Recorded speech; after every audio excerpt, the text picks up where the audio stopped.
Mic ঠিক করছি, দিয়ে দাও, দিয়ে দিছো। হ্যালো হ্যালো হ্যালো, আসসালামু আলাইকুম। কি অবস্থা সবার? সবার সাথে অনেকদিন পর দেখা। সবার আগে আমরা কথা শেষ করে ফেলছি। আহ আমাদের সাথে নওশিন জয়েন করেছে, ওয়ালাইকুম আসসালাম, ভালো আছি। বর্ষা জয়েন করেছে, ভালো আছি। মাসুদ আলম জয়েন করেছে আমাদের সাথে। হুমায়রা রহমান আছে, সাদিয়া নিশাত আছে, ওয়ালাইকুম আসসালাম। আরো কে কে আছো? সবাই একটা করে সালাম দাও, আমি সবার সালাম উত্তর দিই।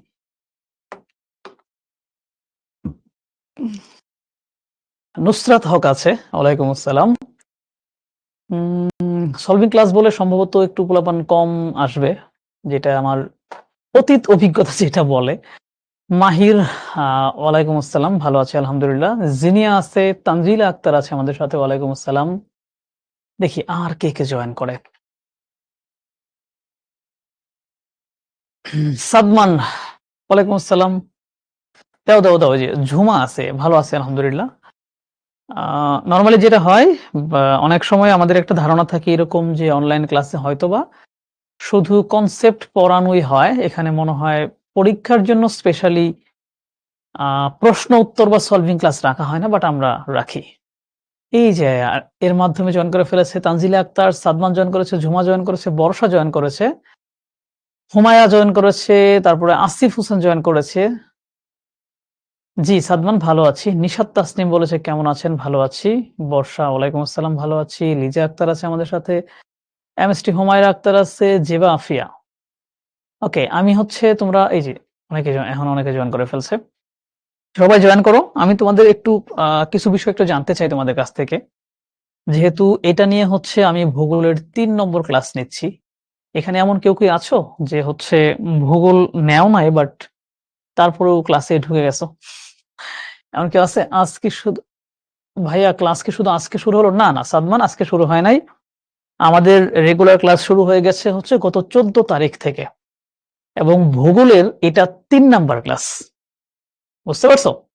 হিসাম বলেছে, সালাম দিয়েছে। ইফফাত আছে, আমি লিজা বলেছে আমি আছি। আচ্ছা লিজা, আমাকে এটা বলো যে হ্যাঁ লিজা আছো, বললাম কেউ, বৈশাখী আছে আমাদের সাথে। কেউ যদি এরকম থাকো যে ভূগোল তুমি হচ্ছে নাও নাই, এই যে উলফাত বলছে আমি ঢুকে গেছি, আমার জিওগ্রাফি নাই। ওকে, আমি হচ্ছে ঢুকতে কোনো মানা করব না, কারণ আমি তো চাই যে আমার ক্লাস সবচেয়ে বেশি মানুষ দেখুক, তাই না?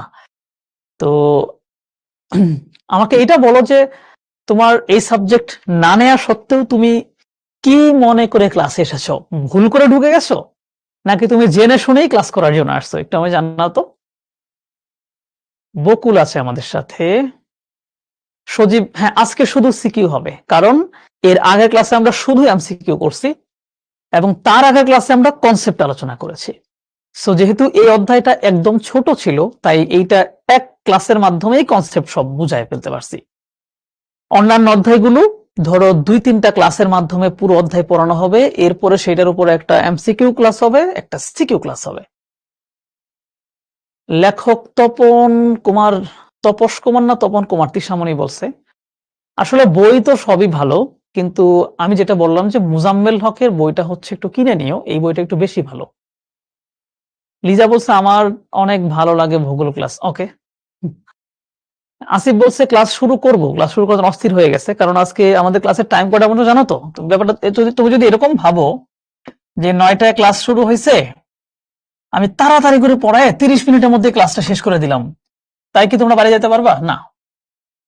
আমাকে বলা আছে তোমাদের ক্লাস ৯টা থেকে শুরু হয়েছে, এইটা ১০টা ৩০ পর্যন্ত ক্লাসটা হবে। সো আমি তাড়াহুড়া করে লাভ নাই, কারণ আমাকে ১০টা ৩০ পর্যন্ত পড়াইতে হবে। এবং এর ভিতরে তোমরা যেহেতু এখন প্রথম দিকে আসো, অনেক গল্প টল্প করবো, কথাবার্তা বলবো, প্রশ্ন তো সলভ করবোই, তাই না? তো যেই কথাটা বলতেছিলাম যে এই ক্লাসটা কোথা থেকে পড়াচ্ছেন আপনি জানতে পারি? সামির আলী প্রশ্ন করেছে। এই ক্লাসটা হচ্ছে ভূগোল প্রথম পত্রের প্রথম অধ্যায়। ভূগোল প্রথম পত্রের প্রথম অধ্যায়ে, অধ্যায়টার নাম হচ্ছে প্রাকৃতিক ভূগোল। এই প্রাকৃতিক ভূগোলের ভেতরকার পড়াশোনা আমরা পড়ে ফেলেছি প্রথম ক্লাসেই। দ্বিতীয় ক্লাসে আমরা এই অধ্যায় থেকে গুরুত্বপূর্ণ এমসিকিউ গুলো সলভ করেছি। আজকে তৃতীয় ক্লাসে আমরা এই অধ্যায় থেকে সৃজনশীল প্রশ্ন সলভ করব। প্রত্যেকটা অধ্যায় শেষ করার পরে আমরা একটা ক্লাস রাখি এমসিকিউ সলভ করার জন্য, একটা ক্লাস রাখি সিকিউ সলভ করার জন্য। জয়া হাসান বলছে সে আছে। আচ্ছা, যুক্তিবিদ্যা এবং মনোবিজ্ঞান কি রেকর্ডেড ক্লাস থাকবে? হ্যাঁ, যুক্তিবিদ্যা এবং মনোবিজ্ঞান রেকর্ডেড থাকবে। ইতিমধ্যেই রেকর্ডগুলো কিন্তু তোমাদের কাছে চলে গেছে, তোমাদের দেখে ফেলার কথা। হ্যাঁ, সাদমান বলছে ক্লাস তাড়াতাড়ি শুরু করলে ভালো হয়। তাড়াতাড়ি বলতে ৯টার সময় তো শুরু করলাম, এবং তোমাদের ক্লাসের টাইম হচ্ছে ৯টা থেকে 10:30। 10:30টার মধ্যেই শেষ করে ফেলবো, ঠিক আছে? তো টেনশন নেই, আর কিছু নাই, একটু ক্লাসটা করো। স্যার জিওগ্রাফি অনেক ইন্টারেস্টিং, ভালো লাগে। আচ্ছা, আজকে একটা বিশেষ দিন তাই না ভাইয়া? হ্যাঁ হ্যাঁ, আজকে একটা বিশেষ দিন। আজকে একটা বিশেষ দিন। আজকে হচ্ছে পৃথিবীর সর্বত্র দিন রাত্রি সমান। কেন সর্বত্র দিন রাত্রি সমান? কিছুদিন পরে যখন অধ্যায়গুলো পড়াবো তখন বুঝতে পারবো, একদম ভেঙে চুরে বুঝাই দেব। মাহির বলছে গাইড কিনতে হবে। আমার দৃষ্টিতে কেনার দরকার নাই, বইটা ভালো করে পড়লেই হয়ে যাবে।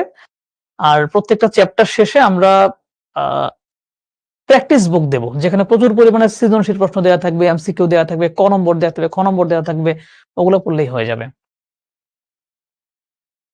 ভূগোল কোন লেখকের বই কিনবো? তোমরা মনে হয় একটা ভিডিও এখনো দেখো নাই, তোমাদের গ্রুপে আমি কিন্তু দিয়েছি। প্রত্যেকটা সাবজেক্ট ধরে ধরে কোন লেখকের বই কিনতে হবে এগুলো নিয়ে আলোচনা করেছি, আমরা ৩ জন মিলে ভিডিওটা দিয়েছি, ওটা একটু দেখে নিও। ভূগোলের জন্য বলেছি মুজাম্মেল হকের বইটা হচ্ছে কিনা ভালো।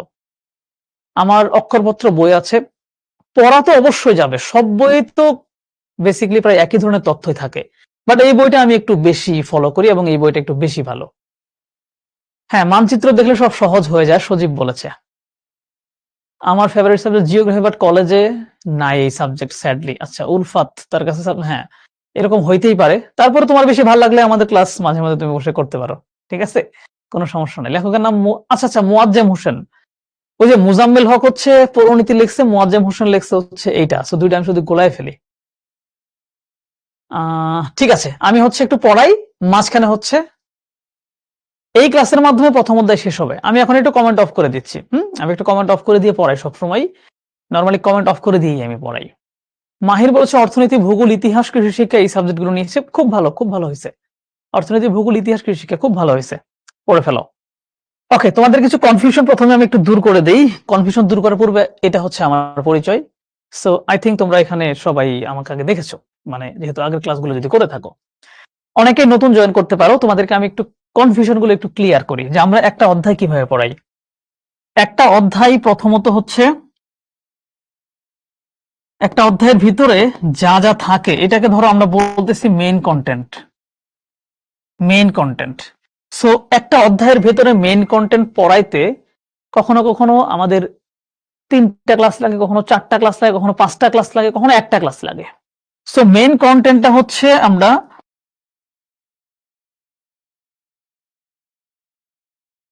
মাল্টিপল ক্লাসের মাধ্যমে মেইন কন্টেন্টটা হচ্ছে আমরা শেষ করে দিই প্রথমে। কোনোটা এক ক্লাসেও শেষ হতে পারে, যেমন এই অধ্যায়টা অনেক ছোট ছিল তো এক ক্লাসে শেষ হয়ে গেছে। মেইন কন্টেন্ট যখন শেষ হয়ে যায় তখন এইখান থেকে আমরা 2টা সলভিং ক্লাস নেই। একটা হচ্ছে সলভিং এমসিকিউ, এখানে হচ্ছে আমরা প্রায় 25 থেকে 30টা এমসিকিউ ক্লাসের মধ্যে আমরা সমাধান করি, যেগুলো খুবই গুরুত্বপূর্ণ থাকে, ঠিক আছে। এরপরে আরেকটা সলভিং থাকে, সলভিং সিকিউ। আরেকটা হচ্ছে সলভিং সিকিউ, এখানে প্রায় ধরো 8 থেকে 10টা সৃজনশীল প্রশ্ন আমরা একদম ক্লাসে পড়ে পড়ে শেষ করে দেই। তো এই অবস্থায় যাওয়ার পরে মূলত একটা চ্যাপ্টার শেষ হয়, এবং একটা চ্যাপ্টার যখন পুরোপুরি শেষ হয়ে গেল তখন এই চ্যাপ্টারের উপরে হচ্ছে এক্সাম হয়। এই চ্যাপ্টারের উপরে এক্সাম হয়। কিভাবে এক্সাম হয়? এই ভূগোলের জন্য ধরো 25টা এমসিকিউ এবং 2টা সিকিউ দেওয়া থাকবে। এই কোশ্চেন তোমাদেরকে পাঠিয়ে দেওয়া হবে, মানে পিডিএফ আকারে তোমার অ্যাপের মধ্যে পেয়ে যাবা। এমসিকিউটা হচ্ছে অ্যাপের মধ্যে পরীক্ষা দিতে পারবা ডেইলি এক্সামের মতো করে, আর সিকিউটা হচ্ছে তোমাদেরকে দেওয়া হবে, সেইটা তোমরা বাসায় টাইম ধরে লিখে লিখে উত্তর করবা। কিছুদিন পরে দেখবা এই 2টার উত্তর তোমাদেরকে পিডিএফ আকারে আবার দিয়ে দেওয়া হয়েছে, এটা তুমি সংরক্ষণ করে রেখে দিবা।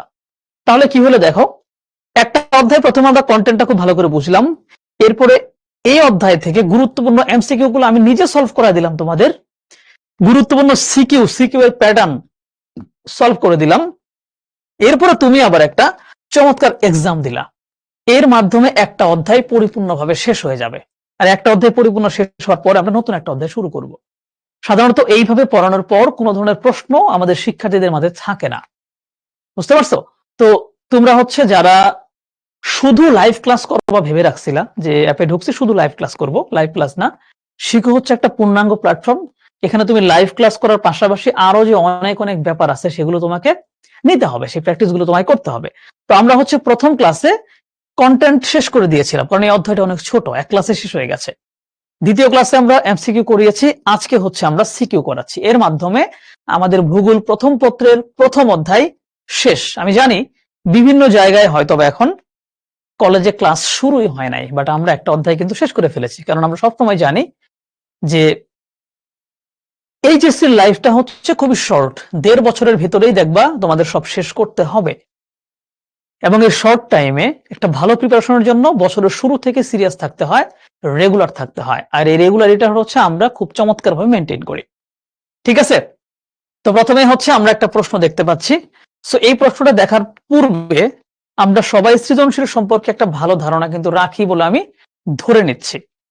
সৃজনশীল প্রশ্ন তোমরা খুব ভালো উত্তর করতে পারো, কারণ তোমরা একেবারে ক্লাস 10এও হচ্ছে এই সৃজনশীল পড়ে আসছো, 9এও পড়ে আসছো, 8-এ পড়ে আসছো, 7-এ পড়ে আসছো, সম্ভবত সবখানে তোমরা সৃজনশীল প্রশ্নই পড়ে আসছো।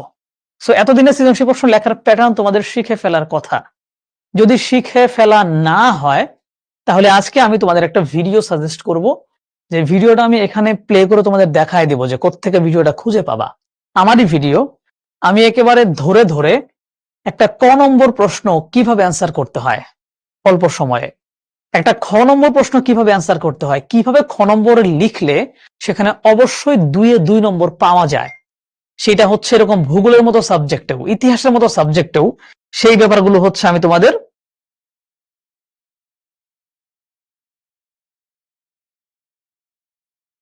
ওই ভিডিওতে কিন্তু দেখাইছি। এবং গ নম্বর প্রশ্নে 3 নম্বর থাকে, এই 3 নম্বরের জন্য আমরা সবসময় সাজেস্ট করি যে কমপক্ষে 3টা স্টেপে লিখতে, মানে 3টা প্যারাতে লিখতে, তাই না? আমরা 3টা প্যারা লিখতে বলি, যে 3টা প্যারায় লিখলে 3 প্যারাতে হচ্ছে 3 নম্বর। ঘ নম্বরকে আমরা 4টা প্যারায় লিখতে বলি, এই 4টা প্যারা তুমি কিভাবে বানাবা, কোন কথা থেকে কোন শব্দ থেকে তুমি হচ্ছে 4টা প্যারা বের করে ফেলবা, এই ব্যাপারগুলো হচ্ছে তোমার তোমাদের জানা দরকার প্রথমে। সো প্রথমে তোমার জানা দরকার একটা সৃজনশীল প্রশ্ন কিভাবে লিখতে হয়। সো আমি এই প্রশ্নের উত্তরে যাওয়ার পূর্বেই তোমাদেরকে আমি এখন দেখাবো যে একটা ভিডিওর সোর্স তোমাদের আমি দিব বা সন্ধান তোমাদের দিব, যে এই সন্ধানটা পেলে তোমরা বুঝে ফেলতে পারবা। প্রথমত হচ্ছে খুব সহজ ভাবে তুমি গুগলে গিয়ে ইউটিউব সার্চ করবা, অথবা তোমার ইউটিউব অ্যাপ থেকে ঢুকে যাবা। মানে তুমি প্রথমে ইউটিউবে ঢুকবা, আমি ইউটিউবে ঢুকলাম, ঠিক আছে? ইউটিউবে গেলাম, ইউটিউবে যাওয়ার পর খুব সাধারণভাবে আমি শিখো লিখে সার্চ করব। কি লিখে সার্চ করব? যেহেতু শিখর ইউটিউব চ্যানেলে ভিডিওটা আছে, শিখো লিখে সার্চ করব, চলে আসবে শিখর ইউটিউব চ্যানেল। দেখবা এই চ্যানেলটা তোমাদের সাবস্ক্রাইব করা আছে কিনা, যদি থাকে তাহলে ভালো, না থাকলে সাবস্ক্রাইব করে দিও, ঠিক আছে? কারণ এখানে অনেক অনেক মোটিভেশনাল ভিডিও তোমরা পাবা। এই শিখর ইউটিউব চ্যানেলে আমরা ভিতরে একদম প্রবেশ করি। ভিতরে যাওয়ার পর একটু উপরে উঠবো, দেখবো এখানে ভিডিও সেকশন, এই যে ভিডিও সেকশনে যাব। ভিডিও সেকশনে যাওয়ার পর অনেক ভিডিও আছে, দেখছো আমরা মাঝে মাঝে অনেক ভিডিও দেই, অনেক কথাবার্তা বলি। পপুলার সেকশনে যাবা, যে সবচেয়ে বেশি যে ভিডিওগুলো দেখা হয়েছে সেরকম সেকশনে যাবা, গিয়ে সামান্য একটু উঠাইলেই দেখবা এইখানে এই যে পিছনে লাল, সামনে আমার ছবি, একটা ভিডিও আছে। কি লিখছি? থাম্বনেলে লেখা আছে সৃজনশীলে বেশি নম্বর পাওয়ার বেস্ট টেকনিক, ঠিক আছে? তো এই ভিডিওটা প্লে করবা, এই ভিডিওটা প্লে করবা, আমি হচ্ছে এখানে তোমাদের দেখাচ্ছি। প্রথমত ক নম্বর আর খ নম্বর, এই ভিডিওটাতে আমি প্রায় 16-17 মিনিট আলোচনা করেছি কি কি লিখতে হয় একটা প্রশ্নে। ক নম্বর এক কথায় উত্তর দিবা, কিভাবে দিবা আমি লিখে লিখে দেখাইছি। খ নম্বর 3-4 লাইনে লিখবা, এবং খ নম্বর কয় টাইপের প্রশ্ন হয়, সব খ নম্বর কি একই ধারায় লিখতে হয় নাকি একটু প্যাটার্ন চেঞ্জ করতে হয়, সেই 2টা ধারা আছে খ নম্বরের, 2টা ধারায় এখানে কিন্তু আলোচনা করেছি। সো এখান থেকে এটা ধরতে পারবা। এরপরে ধরো গ নম্বর এবং ঘ নম্বর, এখানে কয়টা প্যারা লিখবা, প্রথম প্যারায় কি লিখবা, দ্বিতীয় প্যারায় কি লিখবা, তৃতীয় প্যারায় কি লিখবা, তুমি প্যারা বানাইতে পারতেছো না। সো নতুন নতুন প্যারা তুমি কিভাবে বানাবা সেই ব্যাপারগুলো কিন্তু এখানে চমৎকার ভাবে আইডিয়া দেওয়া আছে, ঠিক আছে। এরপরে হচ্ছে ধরো ঘ নম্বরে, ঘ নম্বরের ক্ষেত্রেও একই, প্রত্যেকটা প্যারা তুমি কিভাবে বানাবা, সেই প্যারাগুলো তুমি কি লিখবা এবং কোত্থেকে লিখবা, সংজ্ঞাগুলো কিভাবে দেবা, সবকিছু চমৎকার ভাবে ব্যাখ্যা করা আছে। সো এইটা লেখার পর তোমাকে আমি এখানে এটাও দেখাইছি যে একটা প্রশ্ন তুমি কত পৃষ্ঠা পর্যন্ত লিখবা সেটাও এখানে দেখাই দিচ্ছি। তো যেহেতু এটা এসএসসি লেভেলকে টার্গেট করে আলোচনা করেছি, বাট সৃজনশীল লেখার প্যাটার্ন কিন্তু আলটিমেটলি একই। সো তুমি এইটা ফলো করলে একটা সৃজনশীল প্রশ্ন কিভাবে লিখতে হয় সেইটা তুমি পুরোপুরি ভাবে শিখে যাবা এবং একটা পারফেক্ট উপায় তুমি শিখে যাবা, এবং এর মাধ্যমে পরবর্তীতে সময় যখন তুমি সৃজনশীল প্রশ্ন লিখবা দেখবা যে মার্ক অনেক বেশি চলে আসছে। সো এই ভিডিওটা মাস্ট ওয়াচ, এবং এটা আজকেই ক্লাসটা শেষ হওয়ার পরে আজকে এই ভিডিওটা দেখবা, দেখার পর এরপর থেকে ট্রাই করবা এইভাবে লিখতে, তাহলে দেখবা তোমার সৃজনশীলের মার্ক অনেক বেশি বেড়ে যাবে। দেখো অনেকে বলতে পারো যে না ভাই আজীবন তো লিখে আসছে, এতদিন আবার কি শিখাচ্ছেন।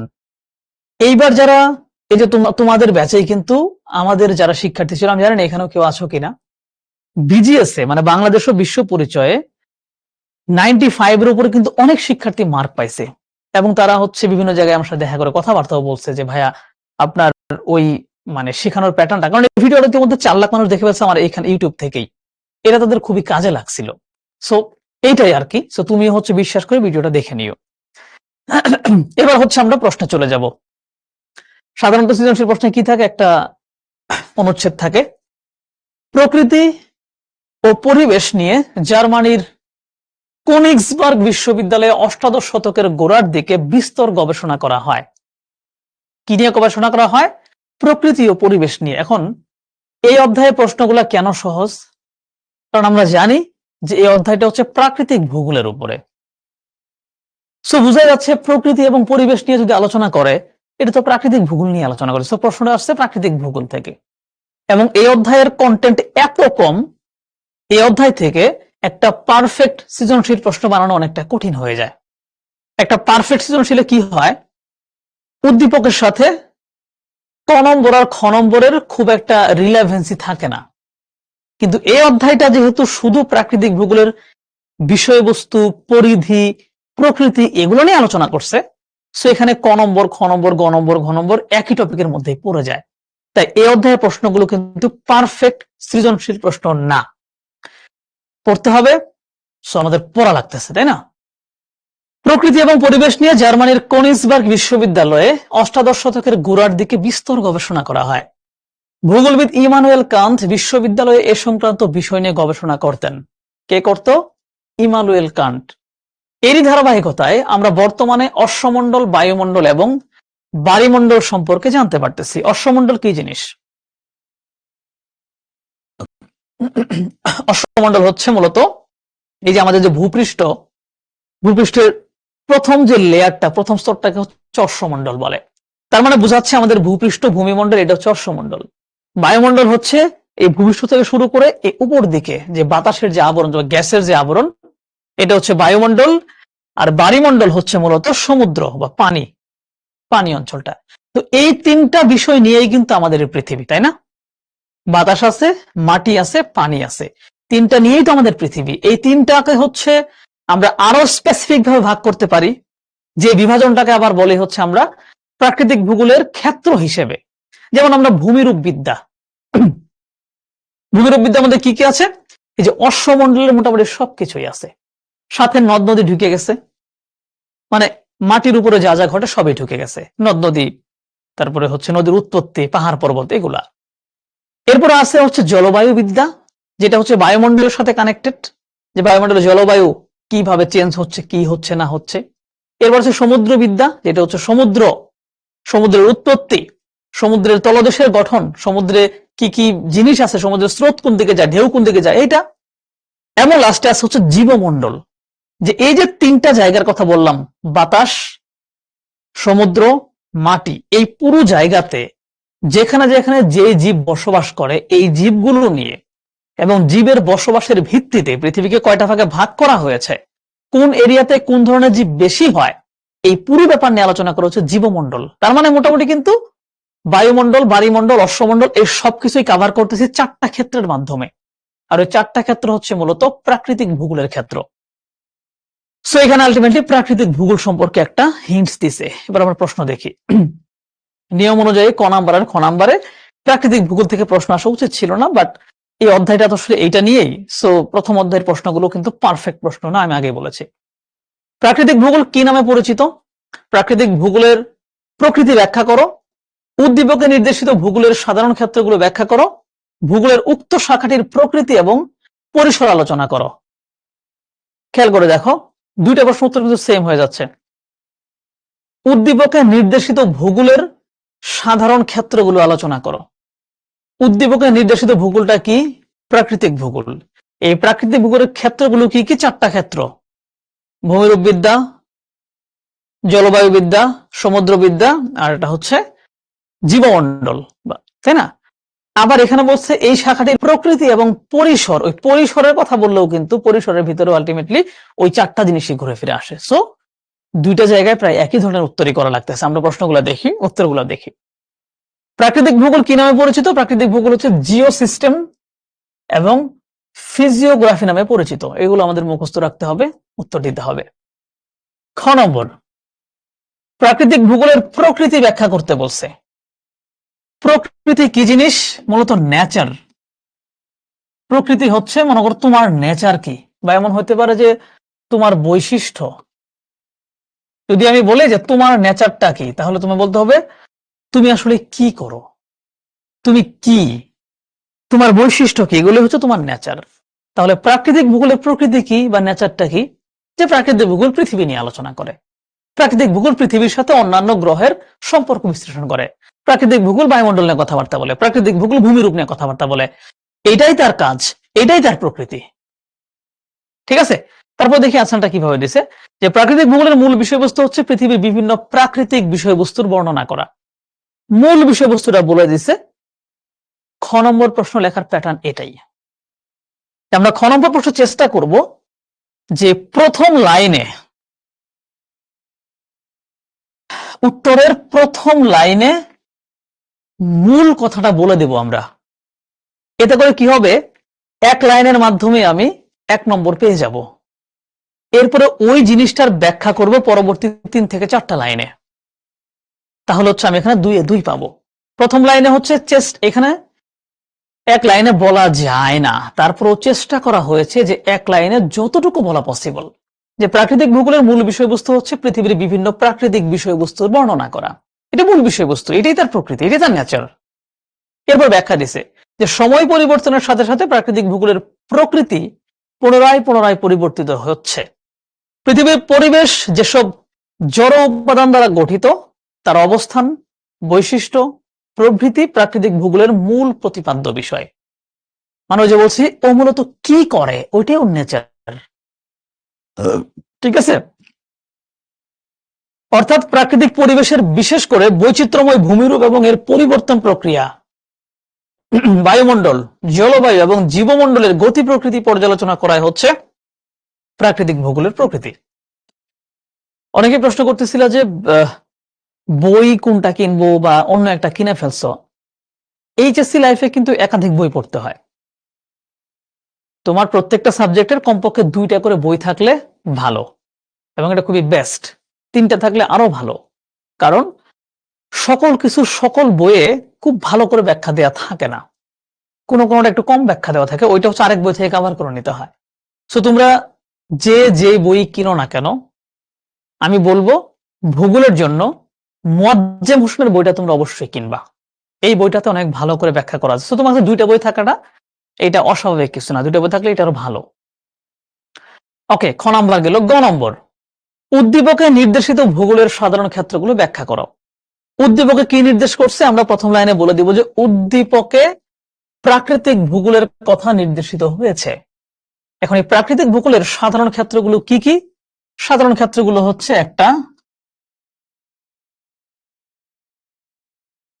ভূমিরূপ বিদ্যা, তাই না? 2 নাম্বার হচ্ছে জলবায়ু বিদ্যা। জলবায়ু বিদ্যা 3 নম্বরে হচ্ছে সমুদ্রবিদ্যা বা সমুদ্র ভূগোল। সমুদ্রবিদ্যা বা সমুদ্র ভূগোল। 4 নম্বরে হচ্ছে জীবমণ্ডল। এই 4টা হচ্ছে এই প্রাকৃতিক ভূগোলের সাধারণ ক্ষেত্র। আমরা এই 4টার 2-3 লাইন করে একটু ব্যাখ্যা লিখে দিব যে ভূমিরূপ বিদ্যায় কি কি আলোচনা করা হয়, ভূমিরূপ আলোচনা করা হয়, ভূমিরূপের গঠন প্রণালী আলোচনা করা হয়, পাহাড় পর্বত নদ নদী নদীর উৎপত্তি এগুলো আলোচনা করা হয়।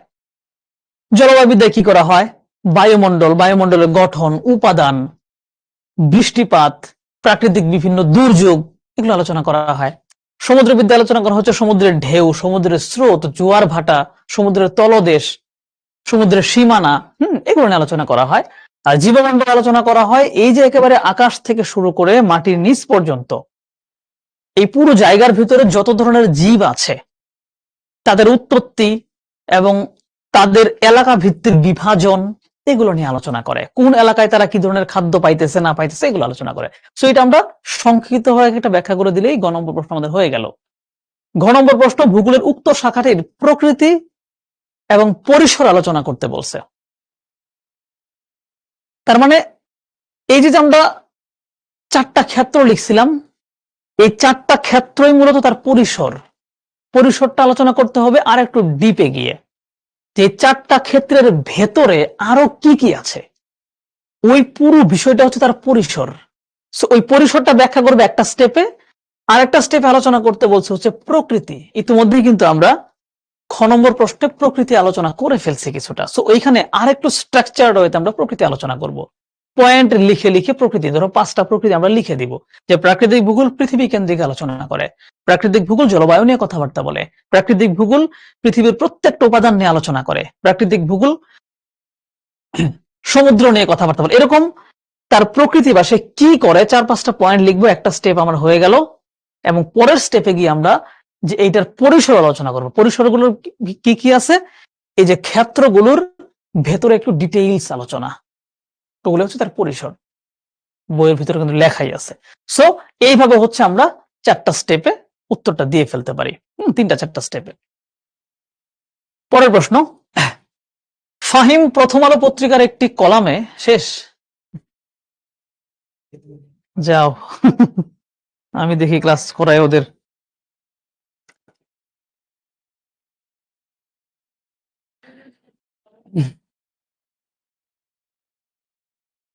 ফাহিম প্রথম আলো পত্রিকার একটি কলামে দেখতে পায় পৃথিবীতে জনসংখ্যা বৃদ্ধির সাথে সাথে সমুদ্র সম্পদ আহরণ এবং অনুসন্ধানে মানুষ বেশি আকৃষ্ট হচ্ছে।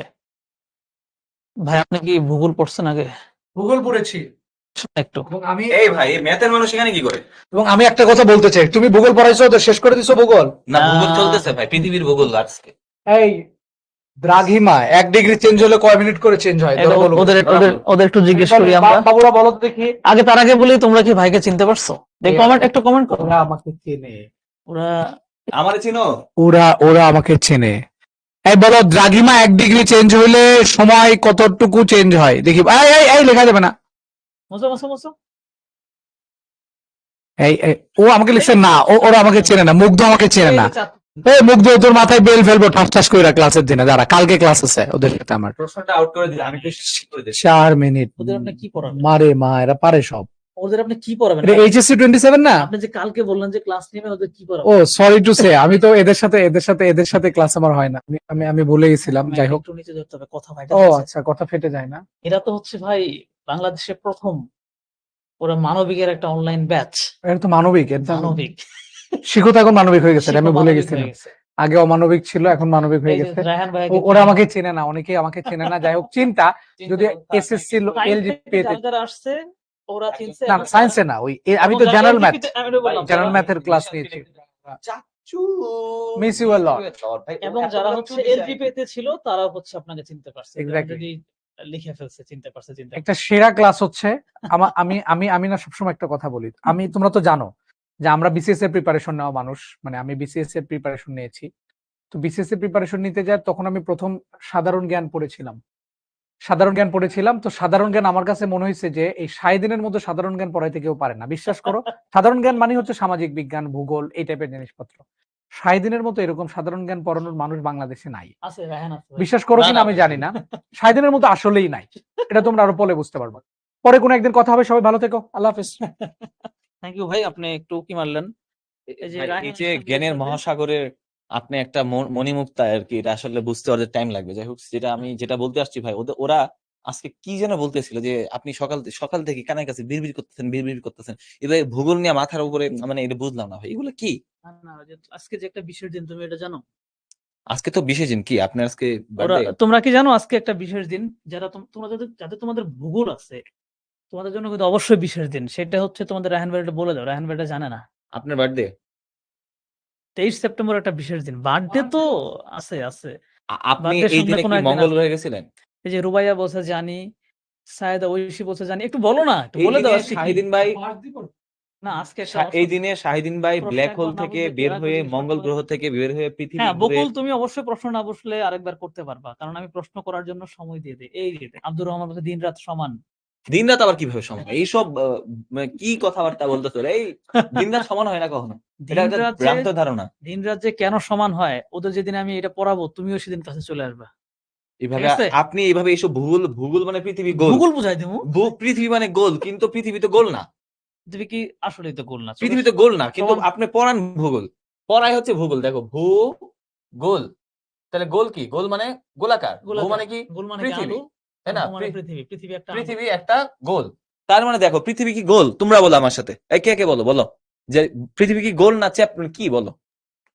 এইসব মানে এইসব পড়ে আর কি ভাই আপনি? এটা হচ্ছে আমাদের একটা করতে হবে, কি জানো? এটা প্রমাণ করার জন্য আমাদের বের হইতে হবে। কোথায় মানে হেঁটে হেঁটে দেখবো যে আমি কোথাও গিয়ে নিচে নামতেছি কিনা, নামতেছেন কিনা? নাকি সোজাই যাইতেছি। শুনতেছি আপনি নাকি যদি কোথায় কোথায় যাবেন শুনতেছি। এটা আগে প্রকাশ করা যাবে না।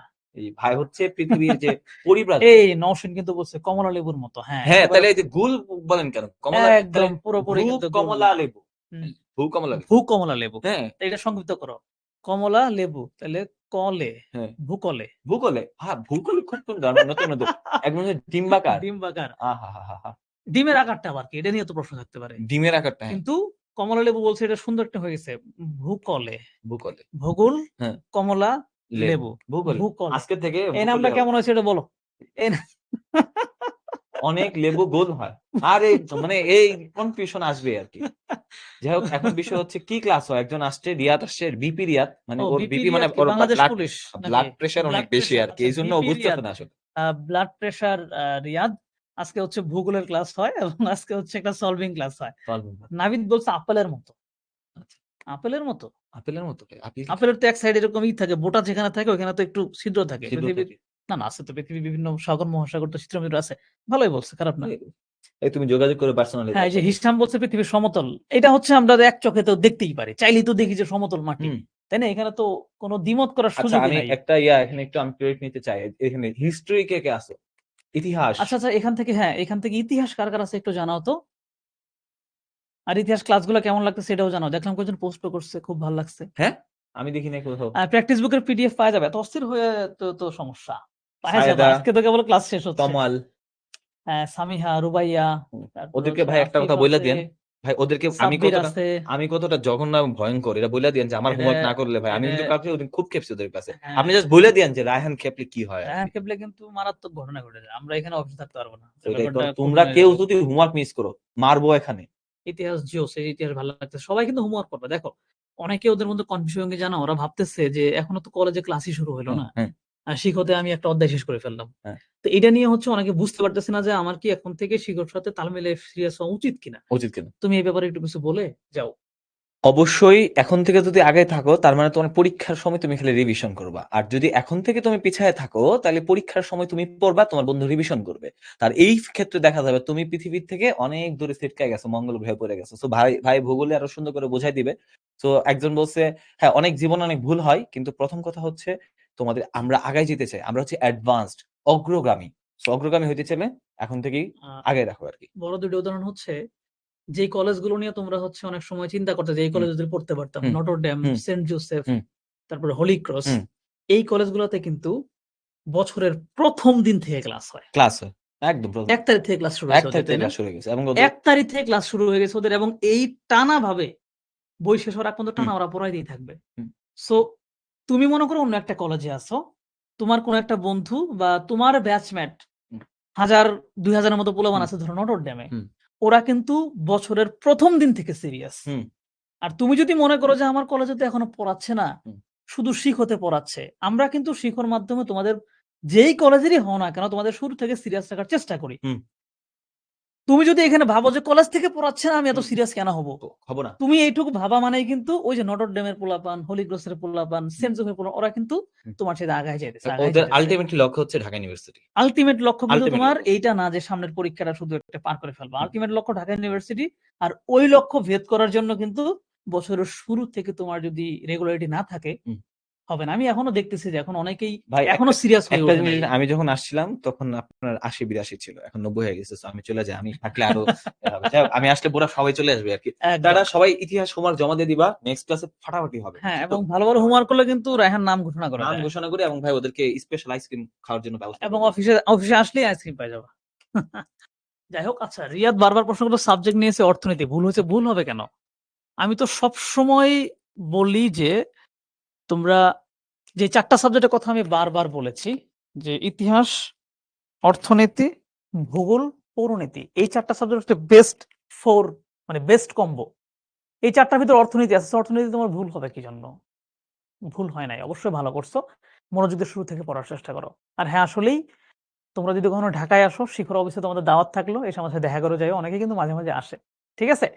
ওকে, অনেকক্ষণ কথাবার্তা বললাম।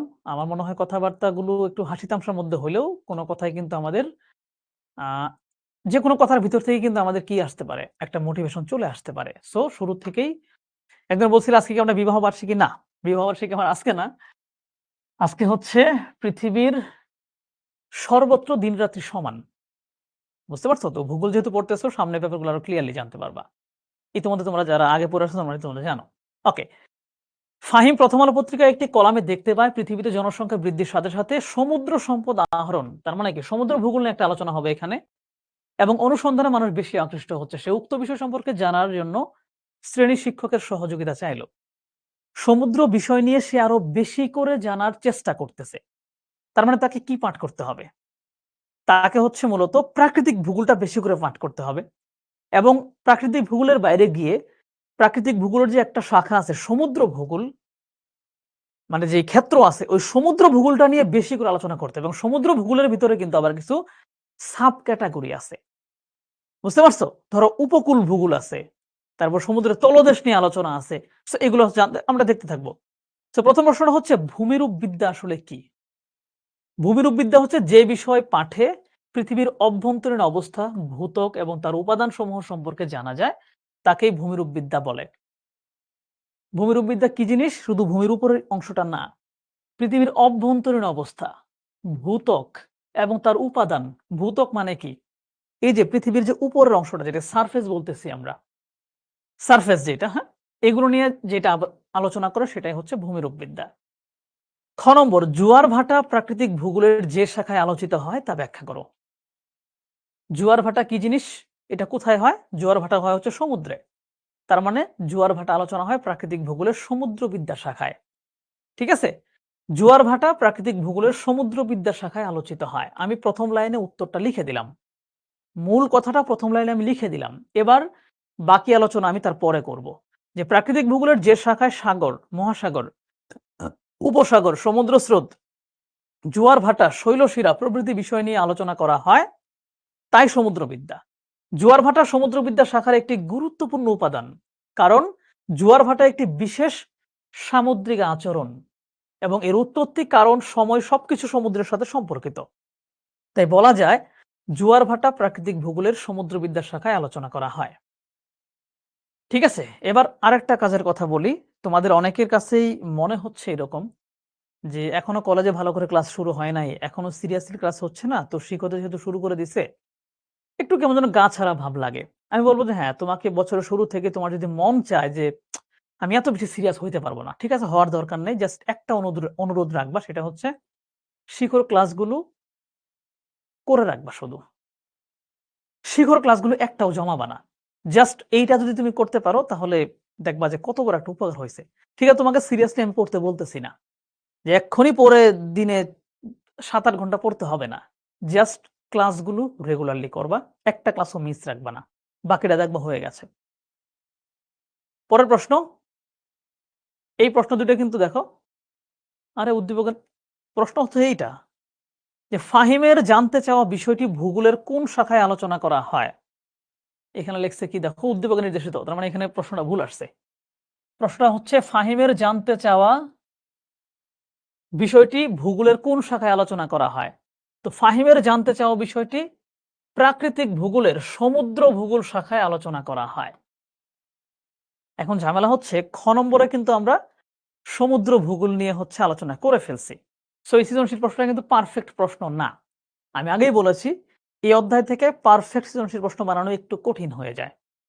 তারপরেও গ নম্বরে আলটিমেটলি যদি এরকম প্রশ্ন কখনো আসে তাহলে আমাদের সমুদ্র ভূগোল নিয়ে এখানে বিস্তারিত কথাবার্তা বলে দিতে হবে। এখানে পরের প্রশ্নটা, ফাহিম উক্ত বিষয় সম্পর্কে জানতে আর কোন বিষয়ে সাহায্য নিতে পারে। তো উক্ত বিষয় জানার জন্য মানে সমুদ্র ভূগোল জানার জন্য তো সমুদ্র ভূগোল নিয়ে বিস্তারিত আলোচনা করতেই হবে তাকে, তাই না? এখানেও প্রশ্নটা ভুল আসছে। বলছে এখন সমুদ্র নিয়ে বিস্তারিত জানার জন্য তাকে এখানে আরো দুইটা জিনিস আমরা সাজেস্ট করা হয়েছে। একটা হচ্ছে বাড়িতত্ত্ব, এগুলো হচ্ছে অন্যান্য বইয়ের ভিতরে কিন্তু আছে। বাড়িতত্ত্ব মানে কি? একেবারে পানির জীবনচক্র থেকে শুরু করে সবকিছু, কিভাবে হচ্ছে পানি এরকম রূপান্তরিত হয়, কিভাবে সেটা মেঘে পরিণত হয়, কিভাবে সেটা বৃষ্টিপাত হয়ে আবার সমুদ্রে ফিরে আসে। এই বাড়িতত্ত্ব নিয়ে বিস্তারিত জানতে গেলে এখান থেকে সে সমুদ্রের পানি নিয়ে একটা বিস্তারিত তথ্য জানতে পারবে। সেকেন্ডলি তাকে বিস্তারিত জানতে হবে উপকূলীয় ভূগোল সম্পর্কে। উপকূলীয় ভূগোলের ভিতরে মূলত সমুদ্র উপকূল,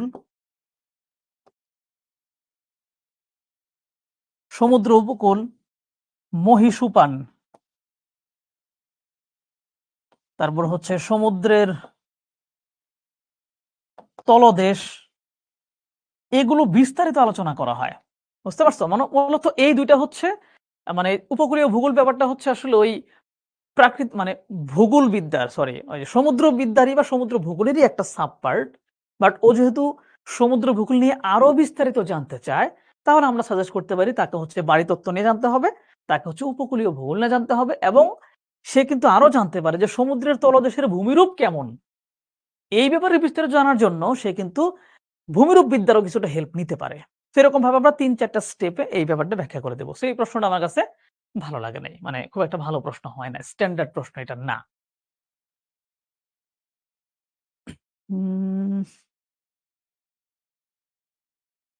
পরের প্রশ্ন, রাফি পৃথিবীর উৎপত্তি কিভাবে হলো? আজকের পৃথিবী দেখতে যে ধরনের উৎপত্তির সময়ও তা এরকম ছিল কিনা, পৃথিবীর ভেতরটাই বা কেমন ইত্যাদি জানতে চাইলে শিফা বলল ভূগোলের এমন একটি শাখা আছে যেটি পড়লে তোমার প্রশ্নের বিস্তারিত উত্তর জানতে পারবে। তার মানে এখানে আবারও সেই প্রাকৃতিক ভূগোল চলে আসছে। এই জায়গায় তোমাদের একটা সিক্রেট আমি বলে দিই যে এই অধ্যায় থেকে তুমি যদি প্রশ্নে ভালো করতে চাও তাহলে কোন কোন জিনিস তোমার জানতে হবে। একেবারে সহজ উপায়,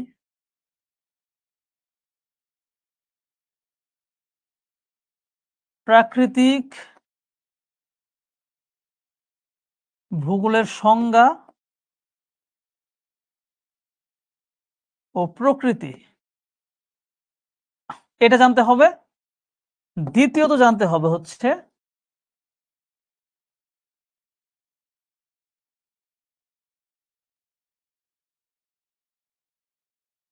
প্রাকৃতিক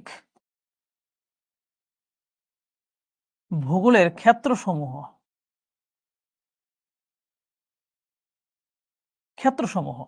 এই ক্ষেত্রগুলোর ভিতর কি কি আছে। এখানে হচ্ছে একটা, ওই যে আমি বলে দিয়েছি ভূমিরূপ বিদ্যা। তুমি যদি ভূমিরূপ বিদ্যা নিয়ে হচ্ছে ক্লিয়ারলি জানো,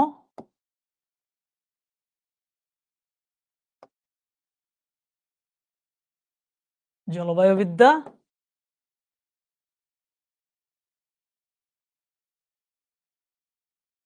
সমুদ্রবিদ্যা, আর 4 নাম্বার হচ্ছে জীবমণ্ডল। সো জাস্ট এই 4টা বিষয় নিয়ে একটু বিস্তারিত জানা, আর এই দুইটা মানে এই যে প্রাকৃতিক ভূগোলের সংজ্ঞা প্রকৃতি, এটা জানলে এই অধ্যায় থেকে যে কোনো ধরনের প্রশ্নের উত্তর তুমি করতে পারবা, কারণ ঘুরে ফিরে এই প্রশ্নগুলোই আসে। ঠিক আছে?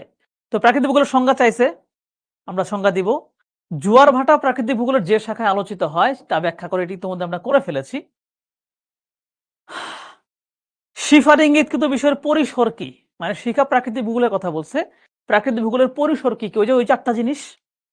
আর যেসব উপাদানের ধারাবাহিক সমন্বয়ে শিফার নির্দেশিত বিষয়টি গঠিত হয়েছে।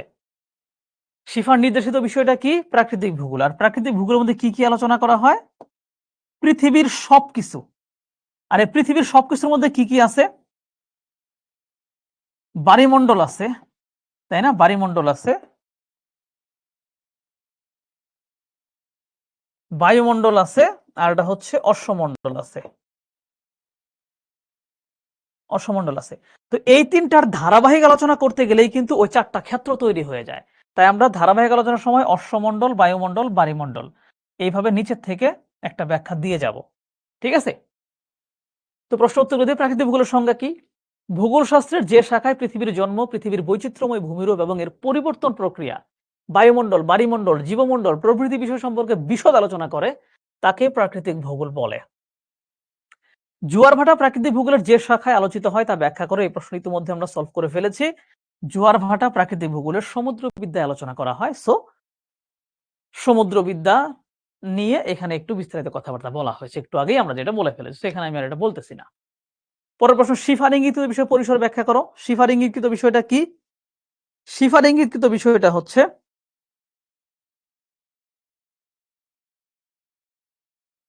শিফার ইঙ্গিতকৃত বিষয়টা হচ্ছে প্রাকৃতিক ভূগোলের পরিসর কি কি? ওই যে 4টা পরিসর: ভূমিরূপবিদ্যা, জলবায়ুবিদ্যা, সমুদ্রবিদ্যা, জীববিদ্যা। এই 3টার সমন্বয়ে ভূগোলের পরিসর গড়ে উঠেছে, এবং এর ভেতরে আর কি কি আলোচনা করা হয় যেটি তোমাদের করে ফেলেছি আমরা, ওগুলো আর একটু বিস্তারিত কথাবার্তা বলতে হবে। ঘ নাম্বার, যেসব উপাদানের ধারাবাহিক সমন্বয়ে শিফার নির্দেশিত বিষয়টি গঠিত হয়েছে। এখন কথা হচ্ছে নির্দেশিত বিষয়টা হচ্ছে প্রাকৃতিক ভূগোল। তো প্রাকৃতিক ভূগোলটা কোন কোন বিষয়ের ধারাবাহিক প্রক্রিয়ার মাধ্যমে এটা গঠিত হয়েছে? হ্যাঁ, এটার ক্ষেত্র তো 4টা, বাট এই ক্ষেত্রগুলো গঠিত হয়েছে কি দিয়ে? 3টা জিনিসের মাধ্যমে ক্ষেত্র গঠিত হয়েছে। একটা হচ্ছে অশ্বমণ্ডল, মানে এই যে যেটা ভূমিরূপবিদ্যা আর কি। আর একটা হচ্ছে বায়ুমণ্ডল, যেটা জলবায়ু। আর একটা হচ্ছে বায়ুমণ্ডল, মানে সমুদ্র অঞ্চল। আর এই 3টার ভেতরে যে ধরনের জীব থাকে সেটা নিয়ে হচ্ছে তার পরিসর বা ক্ষেত্রের ভিতরে চলে যায় জীবমণ্ডল হিসেবে। সো একদম সহজ মানের জিনিস, যেহেতু অধ্যায়টা খুবই ছোট। সো এই অধ্যায়ে যেই বিষয়টা আলোচনা করা হয়েছে এইটা নিয়ে বারবার প্রশ্ন আসলে ওই একই ধরনের প্রশ্নই আসতেছে, আমরা দেখতেই পেলাম একই ধরনের প্রশ্ন আসে। তারপর আমরা পরের প্রশ্নটা দেখি। শীতের ছুটিতে তানভীর তার বন্ধুদের সাথে প্রাকৃতিক সৌন্দর্যের লীলাভূমি কক্সবাজার সমুদ্র সৈকতে বেড়াতে গেল। সুন্দর কক্সবাজার, তোমরা কেউ গেছো দেখি, জিজ্ঞেস করি তোমাদের, কক্সবাজারে কে কে গেছো, বা কেউ কি এখানকার আছো যার বাড়ি আগে থেকেই কক্সবাজার বা কক্সবাজারে থাকো? আমি কিছুদিন আগে কক্সবাজার গিয়েছিলাম, একটু দেখি। যখন একটু জিজ্ঞেস করবো তখন সাথে সাথে উত্তর দিও, হ্যাঁ, কারণ মাঝে মাঝে তোমাদের সেই ইন্টারেকশনটা দরকার, নইলে তো আমি রেকর্ড করে তোমাদের দিয়ে দিতে পারতাম। শামীম নাকি এখনো কক্সবাজার যায় নাই, শামীম হোসেন। দিহান গেছে, কালকে বাসায় এসেছে কক্সবাজার থেকে। আচ্ছা, নওশীন গিয়েছিল, আব্দুর রহমান গেছে, ফারহান আফরিন গেছো, তারপরে হচ্ছে সজীব মুরল, ও এখনো যায় নাই, কোনো সমস্যা নাই। সামিহা যায় নাই। আচ্ছা, ওকে, অনেকে গেছে অনেকে যায় নাই। কক্সবাজার হচ্ছে এমন চমৎকার একটা জায়গা যা যেই সমুদ্রের পাশ দিয়ে আমাদের একটা সুন্দর রাস্তা বানানো হয়েছে, যেটাকে বলা হয় মেরিন ড্রাইভ, সমুদ্রের পাশের রাস্তা। তো এই মেরিন ড্রাইভের মানে কিছুক্ষণ সামনে যাওয়ার পরে দেখা যায়, ধরো হিমছড়ির ওই দিকটাতে গেলেই তোমার এক পাশে থাকে বিশাল সমুদ্র, আর রাস্তার ঠিক পাশেই থাকে এত বড় উঁচু উঁচু পাহাড়। তো একই রাস্তা থেকে এক পাশে সমুদ্র দেখা যায়, এক পাশে পাহাড় দেখা যায়, এবং তুমি চাইলে সেই পাহাড়ের উপরে উঠে সেখান থেকেও সমুদ্র দেখতে পারো। খুব চমৎকার একটা জায়গা। তো কক্সবাজার বাংলাদেশের সবচাইতে জনপ্রিয় পর্যটন কেন্দ্র, এবং প্রতি মাসেই বিশেষ করে শীতকালে ডিসেম্বর মাসে কক্সবাজারে এত বেশি মানুষ যায়, ঘুরতে গেলে মনে হবে যে আমি ঘুরতে আসছি নাকি মাছের বাজারে আসছি। ঠিক আছে? তো যাইও, একবার দুই একবার ঘুরে আইসো। আসিফ বলছে কয়টা সিকিউ করাবেন? এই অধ্যায়ে তো হচ্ছে সিকিউ এর পরিমাণ কম, সো আমি আর দুই একটা করাবো। আর অন্যান্য অধ্যায়ে আমরা ৮-১০টা করে করাবো, আরো বেশিও করাইতে পারি, অধ্যায়ের গুরুত্ব বুঝে আরো বেশিও করাবো। ঠিক আছে, আমি হচ্ছে এবার আবার প্রশ্নে ফিরে যাই। যেটা বলতেছিলাম যে সমুদ্র সৈকতে বেড়াতে গেল, ইরানি সৈকতে যাওয়ার সময় রাস্তার এক পাশে বিশাল জলরাশি এবং অন্য পাশে উঁচু পাহাড় তাদের পুলকিত করলো। মানে এক পাশে দেখছে বিশাল জলরাশি, আরেক পাশে পাহাড় দেখলো। তারা জানতে পারলো প্রাকৃতিক দুর্যোগ থেকে রক্ষার জন্য সেনাবাহিনী উক্ত রাস্তা নির্মাণ করেছে। যখনই আমি প্রাকৃতিক দুর্যোগের কথা বলছি তখন আমাদের এখানে একজন দুর্যোগ বিশেষজ্ঞ আসছে। আসো, দুর্যোগ বিশেষজ্ঞটা হচ্ছে এই যে দুর্যোগ বিশেষজ্ঞ। কেন দুর্যোগ বিশেষজ্ঞ বললাম দেখি এটা কেউ বলতে পারে কিনা। দেখো আজকে কিন্তু তোমাদের সাথে অনেক মজা হচ্ছে, কারণটা হচ্ছে আজকের অধ্যায়টা ছোট, তাই কথা বলার সুযোগ পাচ্ছি, কিন্তু সামনের ক্লাসগুলোতে কিন্তু কথা বলার সুযোগ পাবো না। তখন এরকম করে কেউ আসলে বলবো যে এনতে বেরো যাও, এনতে বেরো যাও, কারণ আমি পড়াই শেষ করতে পারবো না, এনতে বেরো যাও। সামিহা হাই বলেছে। আচ্ছা, এখানে পরিণীতি নিশ্চয় এরকম কে কে আছে একটু বলো তো। পরিণীতি মনে হয় অনেক বেশি মানুষ নিচ্ছে। হ্যাঁ, পরিণীতি অনেকে নিয়ে। কেমন থাকে পরিণীতি ক্লাসে? হ্যাঁ, পরিণীতি ক্লাসে 200 প্লাস থাকে। জোস। আমার ভূগোল কিন্তু খুব বেশি মানুষ নেয় নাই, কারণ আসলে অনেকে না নিয়েও হচ্ছে আসছে, ওদের ভূগোল ভাল লাগে বলে আসছে। বাহ, আসলে দারুণ। সব কলেজে তো ভূগোল নাই, সত্যি না, কথা সব বলতে। ভূগোল থাকবে না। ভূগোলে সব কলেজে ভূগোল থাকে না, কিন্তু আমার উচিত যে মানবিকের এত এত সাবজেক্ট না রাইখা সাবজেক্ট কিছু কমায় দিয়ে আসলে ভাই, গুরুত্বপূর্ণ সাবজেক্ট গুলো সব কলেজে দিয়ে দেওয়া উচিত। আসলে রাইট, এটা রাইট একদম না? ইকোনমিক্স, তারপর জিওগ্রাফি, এই সাবজেক্ট গুলো যেগুলো হচ্ছে একেবারে দৈনন্দিন জীবনের সাথে দরকার, দরকার। হ্যাঁ, ওই জিনিসটা হচ্ছে গিয়ে দিয়ে দেওয়া উচিত। তো তোমাকে কেন আমি দুর্যোগ বিশেষজ্ঞ বলছি, তুমি একটু ব্যাখ্যা করো এটা। সত্যি ভাই, ব্যাখ্যা দেবা, ওরা একটু জানো। হ্যাঁ ভাই, দুর্যোগ বিশেষজ্ঞ আমাকে বলেছে কারণ ঢাকা ইউনিভার্সিটিতে আমি দুর্যোগ ব্যবস্থাপনা বিষয়ে পড়াশোনা করছি এবং বিভিন্ন কাজে হচ্ছে দেশের অনেক জায়গাগুলো ঘুরতে ঘুরতে দুর্যোগ নিয়ে একটু পড়াশোনা করছি আর কি, এজন্য ভাই হয়তো বলে দিয়েছে এই বিশেষজ্ঞ, যে ভূগোলে বাট কিন্তু তেমন কিছু না। ভূগোলে কিন্তু দুর্যোগ বিষয়ে বেশ কিছু অধ্যায় আছে, অবশ্যই। আমরা আগেই বলে রাখতেছি। ওই অধ্যায়গুলো কিন্তু তোমাদের সৈদুর ভাই পড়াবে। হ্যাঁ। কারণ যেহেতু দুর্যোগ নিয়ে ওর বেশ দুর্যোগ ঘটানো হয়েছে, সো দুর্যোগের ব্যাপারগুলো ওই তোমাদের পড়াবে। ভাই, তাহলে আপনি সিভিক্স এর কিছু দায়িত্ব নিয়ে নিন। হ্যাঁ, সিভিক্সেও হচ্ছে আমি যেহেতু সিভিক্সে অনেক পোলাপান, আমি অবশ্যই কিছু দায়িত্ব নিতে আসবো। এবং তুমি জানো আমার ইতিহাস পড়াইতে খুব ভাল লাগে। খুব ভালো লাগে। সিভিক্সে যদি কখনো ইতিহাসের কোনো অধ্যায় চলে আসে তুমি আমাকে ছেড়ে দিবা। ভাই, এই যে তাদের পুরো একেবারে ইংরেজ আমল থেকে ব্রিটিশ আমল পর্যন্ত তাদের যা হ্যাঁ, কিছু আছে যা কিছু এগুলো আছে। তো আপনি একটু এগুলো তো আমার মানে মাথার মধ্যে এমনিই থাকে। বলে দেবো নাকি এখনই? হ্যাঁ, একটু থাক, থাক, দিতে এটা তো তা না দেন, আজকে ভূগোল ক্লাস যে প্যাচ লাগাই ফেলবে। প্যাচ লাগায় ফেলবে। ওকে, তো ওই আর কি আজকে সলভিং করাচ্ছিলাম। তোমাদের তো সলভিং এখনো আসে নাই। না, আমাদের এখন আসে। প্রথম অধ্যায় তোমাদের তো অনেক বড়। হ্যাঁ। পরিণীতি প্রথম অধ্যায়টা অনেক বড়। সো পরিণীতি সলভিং আসতে আসতে আমাদের ভূগোলের আরেকটা অধ্যায় শেষ হয়ে যাবে। ভাই, ভূগোলের সেকেন্ড অধ্যায় শেষ করতে করতে আমরা পরিণীতি থার্ডে চলে যাব ভাই, আপনি কোনো টেনশনই নিয়েন না। ঠিক আছে। আপনি ভূমিরূপ পড়াইতে পড়াইতে ভাই হচ্ছে তোমাদেরকে পর্বত পড়াবে, হ্যাঁ, তারপর হ্যাঁ। পর্বতের মধ্যে আবার দেখবা যে এখানে সাব 5 পর্বত ধরনের আছে। পর্বত চলে আসছে, হ্যাঁ, তারপর পর্বত শেষে তুমি ভাববা যে এইবার মনে হয় একটা আসবে, এই মালভূমি যে কি জিনিস হ্যাঁ, আমরা সেটা তোমরা বুঝবা। মালভূমি পড়াইতে গিয়ে আমরা তিব্বত যাব, মঙ্গোলিয়া যাব, বহুত দেশে, বহুত হ্যাঁ, দেশে ঘুরে আসবো। ঠিক আছে? মানে তুমি নিজেকে কখনো আবিষ্কার করবা হচ্ছে গিয়ে হিমালয় পর্বতে, কখনো আবার চলে যাবা উত্তর আমেরিকার রকিতে, কখনো চলে যাবা ইউরোপের আলপসে, মানে হ্যাঁ, এক এক সময় এক এক জায়গায়। ফুজি আমার নাম বললা না তো তুমি। মানে এটা তো ভাই, মানে আমি হচ্ছে গিয়ে ভূগোলের মধ্যে 4টা নাম মুখস্থ করছিলাম: হ্যাঁ। জাপানের ফুজিয়ামা, ইতালির ভিসুভিয়াস, কেনিয়ার কিলিমানজারো, আর হচ্ছে গিয়ে ওই আপনার ভারতের বিন্ধ্য সাতপুরা, সাতপুরা। হ্যাঁ, ওই যে স্তূপ পর্বতের উদাহরণ হিসেবে এইগুলোই পরীক্ষার খাতায় লিখতাম। হ্যাঁ ভাইয়া, SW কোন SW গ্রুপে হচ্ছে পোস্ট করব? আমাদের একটা পেইড গ্রুপ আছে HSC হিউম্যানিটিস 27 নামে, ওই গ্রুপে পোস্ট করবা, আমরা ওখান থেকে দেখবো। আর ক্লাসের রিভিউ সম্পর্কে বা ক্লাস ভালো লাগলো মানুষকে জানানো দরকার, এগুলো পর্ব হচ্ছে শিখবচিত্র গ্রুপে। ভাই, একজন আসিফ বলছে বলছে পর্বত 3 প্রকার না কি? ভাই, পর্বত যে কত প্রকার এটা হচ্ছে একটা ক্লাস তোমাদের নিয়েছিলাম। সো পর্বতের আসলে এক্সাক্ট প্রকার করাটা কঠিন, ফিক্স কোনো প্রকারভেদ নাই, এক এক বইয়ে মূল বিষয়গুলো আলোচনা করে।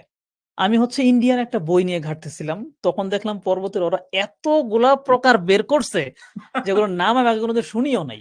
এখন ভাই, যেমন আপনি এই যে স্তূপ পর্বত বলতেছেন, হ্যাঁ, এখন স্তূপ পর্বতকে তো আবার আপনি অন্যভাবেও ব্যাখ্যা করতে পারেন। আগ্নেয় পর্বত দিয়েও ব্যাখ্যা করতে পারি।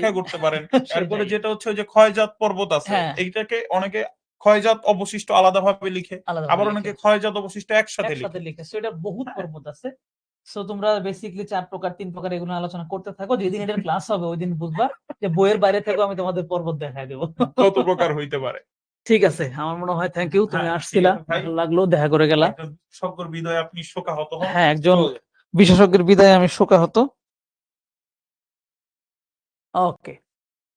তো আমরা হচ্ছে আবার আমি আবার চ্যাট অফ করে দিয়ে আমি আবার পড়াশোনায় চলে যাব। ঠিক আছে? যেটা বলতেছিলাম যে একপাশে দেখছে সমুদ্র, একপাশে দেখছে পাহাড়। আবার এর মধ্যে তারা কি শুনছে দেখো? প্রাকৃতিক দুর্যোগ থেকে রক্ষার জন্যই নাকি সেনাবাহিনী এই রাস্তাটা বানাইছে। তার মানে প্রাকৃতিক দুর্যোগ নিয়েও তারা একটা ইনসাইট পাইছে। তো সমুদ্র চলে যাবে হচ্ছে সমুদ্র ভূগোলে, পাহাড় চলে যাবে হচ্ছে ভূমিরূপবিদ্যার মধ্যে, আর প্রাকৃতিক দুর্যোগ চলে যাবে হচ্ছে জলবায়ুবিদ্যার মধ্যে। সো এখানে কিন্তু প্রাকৃতিক ভূগোলের ৪ টা গুরুত্বপূর্ণ ক্ষেত্রের ভিতরে ৩ টা ক্ষেত্রকে ইঙ্গিত করা আছে। এবার দেখি প্রশ্নগুলো কি, কি? ক নম্বর বলছে বায়ুমণ্ডলের নিচে কি বিদ্যমান? ধরো যেখানে বায়ুমণ্ডলটা শেষ হয়ে গেল সেটা কি? এখানে তো আমাদের মানে সারফেস, ভূমিরূপ। ভূমিরূপটা হচ্ছে ধরো পৃথিবীর যে উপরের পার্টটা এটাকে একটা মণ্ডলে ভাগ করা হয় যেটাকে বলা হয় অশ্বমণ্ডল। সো আমরা এটা ভূমিরূপও লিখতে পারি, ভূত্বকও লিখতে পারি বা অশ্বমণ্ডলও লিখতে পারি। দেখি উত্তর কি দেয়া? উত্তর লিখছে হচ্ছে অশ্বমণ্ডল বিদ্যমান, অথবা তুমি এখানে ভূত্বকও কিন্তু লিখতে পারতা, কোনো সমস্যা নাই, উত্তর হয়ে যাইতো। খ নম্বর প্রাকৃতিক ভূগোলের পরিধি ব্যাখ্যা করতে বলছে। সো ইতিমধ্যে কিন্তু আমরা পরিধি ৩ বার ব্যাখ্যা করে ফেলছি, কারণ অধ্যায়টা একদম ছোট। সো একই কথা বারবার ঘুরে ফিরে আসতেছে। পরিধির ভিতরে ওই জিনিসগুলাই। পরিধিটা আলোচনা করব আমরা এইভাবে যে ওই যে ৪ টা টোটাল ক্ষেত্র আছে, ওই ক্ষেত্রগুলোর ভেতরে আরো কি, কি আছে সবকিছু মিলেই যে মানে পরিসর যেটা, ওই জিনিসটাকেই ঘুরায় ফিরে আমরা পরিধি বলে দেব। যেমন প্রাকৃতিক ভূগোল আবহাওয়া ও জলবায়ু, মৃত্তিকা, উদ্ভিদ, প্রাণী, পানি এবং এর বিভিন্ন রূপ এবং ভূমিরূপের স্থানিক ধারণা আলোচনা করে। ক্ষেত্র বললে আমরা ৪ টা মেইন জিনিস কথা বলি, আর যখন পরিধির কথা বলছে তখন ৪ টা মেইন জিনিস না বলে এর ভেতরের জিনিসগুলোকে আমরা একসাথে অনেকগুলো নিয়ে আলোচনা মানে কথা বলতে পারি। যেমন আবহাওয়া, জলবায়ু, মৃত্তিকা, উদ্ভিদ, প্রাণী, পানি এবং পানির বিভিন্ন রূপ। মূলত এগুলাকে কিন্তু আমি ৪ টা ক্ষেত্রের মধ্যে আনতে পারি। সো ক্ষেত্র বললে ৪ টা স্পেশাল ক্ষেত্র, আর যখন পরিধি বলবে তখন ভিতরগুলো ভেঙে চলে লিখতে হবে, আর কিছুই না। প্রাকৃতিক ভুল মূলত মানুষ কিভাবে প্রকৃতির উপর প্রভাব বিস্তার করে সে বিষয়ে তথ্যানুসন্ধান এবং বিশ্লেষণ প্রদান করে। এর ক্ষেত্র বা পরিসরগুলো হলো ভূমিরূপবিদ্যায়, যেখানে আবার ক্ষেত্র বা পরিসর একই কথা, তো এখানে আবার আলাদা করে দিয়ে দিছে। ভূমিরূপবিদ্যা, জলবায়ুবিদ্যা, সমুদ্র ভূগোল, মৃত্তিকা ভূগোল এবং জীব ভূগোল প্রভৃতি প্রাকৃতিক ভূগোল উল্লিখিত বিষয়গুলো নিয়ে সুস্পষ্ট ধারণা প্রদান করে থাকে। উদ্দীপকে প্রাকৃতিক ভূগোলের কোন কোন শাখার ইঙ্গিত রয়েছে? আমি তোমাদের বলেই ফেলেছি, উদ্দীপকে ভূমিরূপবিদ্যার ইঙ্গিত আছে, সমুদ্রবিদ্যার আছে, আর জলবায়ুবিদ্যার আছে। সো এই ৩ টা জিনিসের একটু একটু করে ব্যাখ্যা করে দিলেই আমাদের এই উত্তরটা কিন্তু হয়ে যাবে। ঘ নম্বর তানভীর ও তার বন্ধুদের বেড়াতে যাওয়া স্থানটি শুধু ভূমিরূপ বিদ্যার নয় বরং সমুদ্রবিদ্যার অন্তর্ভুক্ত, যুক্তির মাধ্যমে বিশ্লেষণ করা। আসলে প্রশ্নটা কিন্তু হয় নাই, তাই না? আমরা তো জানি যে এখানে হচ্ছে শুধুমাত্র সমুদ্রবিদ্যা না, এখানে হচ্ছে ভূমিরূপ বিদ্যাও আছে। তো এখানে প্রশ্ন করছে শুধুমাত্র ভূমিরূপ বিদ্যা নয় বরং সমুদ্রবিদ্যার অন্তর্ভুক্ত, যুক্তির মধ্যে ব্যাখ্যা করো। আলটিমেটলি ওই একই জিনিস লিখতে হবে যে হ্যাঁ, এখানে যিনি ঘুরতে গেছে এটা শুধুমাত্র সমুদ্রবিদ্যা না, কারণ সে হচ্ছে পাহাড় দেখছে, এটা সমুদ্রবিদ্যা। কিন্তু ঠিক তার পাশেই কিন্তু আবার সমুদ্র আছে, বিশাল জলরাশি, তো এটা আবার সমুদ্রবিদ্যা। সো ও এমন একটা জায়গায় তারা আছে যেখান থেকে ২ টা জিনিসই দেখা যায়। তার মানে তাকে আমি যদি বলি যে তুমি শুধু সমুদ্রবিদ্যায় আছো, এটাও বলা যাবে না। তুমি শুধু ভূমিরূপবিদ্যা আছো, এটাও বলা যাবে না। বরং তাকে বলতে হবে সে এখন ২ টার মধ্যেই আছে। এটাই জাস্ট আমাদের সেখানে একটু ব্যাখ্যা করে দিতে হবে। সো এই অধ্যায় নিয়ে আমি আগেই বলেছি, এই অধ্যায়ে ভালো মানের প্রশ্ন হয় না। যা হয় সেটাই আমরা আলোচনা করি। পরের প্রশ্ন, জগন্নাথ বিশ্ববিদ্যালয়ের ভূগোল বিভাগের শিক্ষার্থীদের ২ টি দলে ভাগ করে নির্দিষ্ট বিষয়ে প্রতিবেদন তৈরি করতে বলা হলো। খুব সুন্দর। তাদের এক দলকে চট্টগ্রামের পাহাড়ি এলাকায় শিলা এবং খনিজের নমুনা সংগ্রহের জন্য পাঠানো হলো। পাহাড়ি এলাকায় পাঠাইছে শিলা এবং খনিজ, তার মানে এটা ভূমিরূপ বিদ্যার মধ্যে পড়ে গেছে। আর আরেকটি দলকে সমুদ্র সৈকতে পাঠানো হলো উপকূলীয় তরঙ্গ, পলি, তরঙ্গ গতি, সামুদ্রিক প্রাণী ইত্যাদি পর্যবেক্ষণ করতে। তার মানে এইটা ইন এ সেন্স সমুদ্রবিদ্যা, কিন্তু কোন বইয়ে এই সমুদ্রবিদ্যারও যে ভেতরের কিছু পার্ট আছে, উপকূলীয় ভূগোল, ওইটার সাথে কিন্তু মিলে যাচ্ছে। ঠিক আছে, সব বই কিন্তু দেওয়া নাই, তবে সমুদ্র ভূগোলের ভেতরে আবার উপকূলীয় ভূগোল নামে একটা পার্ট আছে। সো ওইখানের মধ্যে এটা কিন্তু পড়ে যাচ্ছে। সেই জায়গা থেকে আমরা ব্যাখ্যা করতে পারি। প্রথম প্রশ্ন, পৃথিবীর শতকরা কত ভাগ বায়ুমণ্ডল? বায়ুমণ্ডল মানে কি? পানিমণ্ডল, সমুদ্রমণ্ডল আর কি। ৭১ ভাগ হচ্ছে বায়ুমণ্ডল, আমরা জানি এটা। ২ নম্বর হচ্ছে অজৈব উপাদানগুলো কোন ভূগোলের অন্তর্গত ব্যাখ্যা করো। অজৈব উপাদানগুলো, জৈব উপাদান না, অজৈব কি কি আছে? পাহাড় পর্বত এগুলো সব অজৈব উপাদান। যেমন এই যে ভূপ্রকৃতি, নদ নদী, জলবায়ু, এসব অবজৈব। আর অজৈব গুলো নরমালি প্রাকৃতিক ভূগোলের অন্তর্গত। তবে ভূপ্রকৃতি এবং নদ-নদী উপাদানটি প্রাকৃতিক ভূগোলের ভূমিরূপবিদ্যার শাখা এবং জলবায়ু উপাদানটি জলবায়ুবিদ্যার শাখা। মানে অজৈবগুলা হচ্ছে প্রথমে বলে দিলাম যে এটা হচ্ছে প্রাকৃতিক ভূগোলের। এরপর আমি আরেকটা ফার্দার অ্যানালাইসিস দিচ্ছি যে অজৈবগুলোর ভেতরে এগুলো একেকটা আলাদা, আলাদা শাখার ভিতরে বিভাজিত হইতে পারে। সেগুলো হচ্ছে প্রাকৃতিক ভূগোলের বিভিন্ন শাখা। উদ্দীপকের দ্বিতীয় দলটির পর্যবেক্ষণকৃত বিষয়গুলো কোন ভূগোলের আওতাভুক্ত ব্যাখ্যা করো। দ্বিতীয় দল কি করছে? দ্বিতীয় দল গেছে হচ্ছে সমুদ্রের উপকূলে। উদ্দীপকের দ্বিতীয় দলটির পর্যবেক্ষণকৃত বিষয় উপকূলীয় তরঙ্গ, তারপর হচ্ছে পলি, তরঙ্গ গতি, সামুদ্রিক প্রাণী, এই বিষয়গুলো কিন্তু সমুদ্র ভূগোলে আলোচনা করা হয় এবং সমুদ্র ভূগোল নিয়ে বিস্তারিত কথাবার্তা বলতে হবে। তার মানে তখন একটা জিনিস হয়তো বুঝেছো যে এই অধ্যায় থেকে কিন্তু ভূমিরূপবিদ্যা এবং সমুদ্রবিদ্যা এই দুইটা জিনিস বেশি গুরুত্বপূর্ণ, এখান থেকে বেশি প্রশ্ন আসে। সো যদি কখনো প্রশ্ন আসে হয়তো এই দুইটা মিলেই কোনো না কোনো প্রশ্ন আসবে। ঘ নম্বর, উদ্দীপকে নির্দেশিত ভূগোলের শাখা দুটির তুলনামূলক বিশ্লেষণ করো। এখানে দুইটা শাখা আছে, একটা ভূমিরূপবিদ্যা আর একটা হচ্ছে সমুদ্রবিদ্যা। সো এই দুইটা শাখা আমরা চাইলে ছকের মাধ্যমে তুলনামূলক আলোচনা করতে পারি যে এই কাকে নিয়ে আলোচনা করে, এ কাকে নিয়ে আলোচনা করে, এর পরিধি কতটুকু, এর পরিধি কতটুকু, এটার উদাহরণ কি কি, এটার উদাহরণ কি কি, এইভাবে 4-5টা আমরা বৈশিষ্ট্য দিয়ে দিলেই ঘ নম্বরটা হয়ে গেল। সো এই জন্যই বলে ভূগোলে ফুল মার্ক পাওয়া যায়, কারণ এখানে তুমি যদি হচ্ছে একটা ছক আগায় দাও তোমাকে 4-4 নম্বর দিয়ে দিবে। 6 নম্বর প্রশ্ন, জার্মান ভূগোলবিদ হামবোল্ট ও রিটার ভূগোলকে জ্ঞান বিজ্ঞানের একটি পৃথক শাখা হিসেবে প্রতিষ্ঠিত করতে চেয়েছিলেন। তারা একটি বক্তব্যে দুজনে একমত হয়েছিলেন, তা হলো ভূমণ্ডলের সার্বিক ঐক্য সমীক্ষা করা ভূগোলের প্রধান উদ্দেশ্য। ভূমণ্ডল মানে এই যে পৃথিবী, পুরো পৃথিবীর কথা বলা হচ্ছে, তাই না? ভূমণ্ডলের সার্বিক ঐক্য সমীক্ষা করা, এই ভূমণ্ডলে যা কিছু আছে সবকিছুর একটা সার্বিক ঐক্য স্থাপন করাই হচ্ছে ভূগোলের কাজ। তার মানে এই পৃথিবী নিয়ে বিস্তারিত কথাবার্তা বলে কে? প্রাকৃতিক ভূগোল। তার মানে এখানে প্রাকৃতিক ভূগোল কিন্তু নির্দেশ করা হয়েছে। আমরা হচ্ছে ক নাম্বারটা দেখি যে অশ্বমণ্ডলের উপরের অংশকে কি বলে? ভূত্বক বলে। খ নম্বর, পৃথিবীর প্রাকৃতিক পরিবেশ মানুষের জীবনযাত্রাকে প্রভাবিত করে কেন, ব্যাখ্যা করো। এটা একটু ভিন্ন টাইপের প্রশ্ন আসছে, অনেকক্ষণ পরে আমরা একটু অন্য টাইপের প্রশ্ন দেখলাম। বলছে ভূপ্রকৃতির উপর নির্ভর করে জনবসতির মাত্রা। আমার একটা কল আসছে, দেখি বাড়ি থেকে কল আসলে আমার একটু অ্যান্সার করতে হবে। হ্যালো,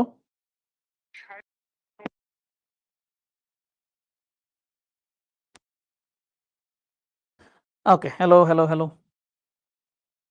অনেক সময় ইমার্জেন্সি কলগুলো ধরে একটু জানাই দিতে হয় যে কোথায় আছি, নইলে টেনশন করে, বুঝছো? আশা করি শুনতে পাচ্ছ। এটা বলতেছিলাম যে পৃথিবীর প্রাকৃতিক পরিবেশ মানুষের জীবনযাত্রাকে প্রভাবিত করে কেন। এবার একটু থিঙ্ক করো, এবার একটু চিন্তা করার একটা প্রশ্ন চলে আসছে। তুমি যদি পাহাড়ি অঞ্চলে থাকো তাহলে তোমার গঠন কাঠামো কেমন হবে? তুমি যদি পাহাড়ি অঞ্চলে থাকো তাহলে একবার তুমি অনেক বেশি পরিশ্রমী হবা, কারণ সেখানে ঠিকঠাক রাস্তাঘাট বানানো যাচ্ছে না, সেখানে ফসল চাষ করা যাচ্ছে না, তোমাকে কষ্ট করে চলতে হবে, সেখানে তোমার জীবনযাত্রা হবে পাহাড় কেন্দ্রিক। তুমি যদি সমতল ভূমিতে থাকো তাহলে তোমার জীবনযাত্রা হবে সমতল ভূমি কেন্দ্রিক, তুমি এখানে কৃষি কাজ করবা, ইজিলি যোগাযোগ স্থাপন করতে পারবা, তাই না? আর তোমার বাড়ি যদি সমুদ্রের তীরে হয় তাহলে তোমার জীবন হবে একেবারে সংগ্রামী একটা জীবন। বুঝতে পারছো?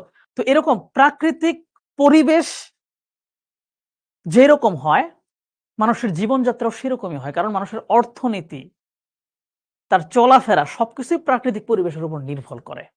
আর এই জন্যই প্রাকৃতিক পরিবেশ মানুষের জীবনকে প্রভাবিত করে, কারণ আমরা প্রকৃতি থেকে আমাদের খাবার সংগ্রহ করি, প্রকৃতি থেকেই কিন্তু আমরা।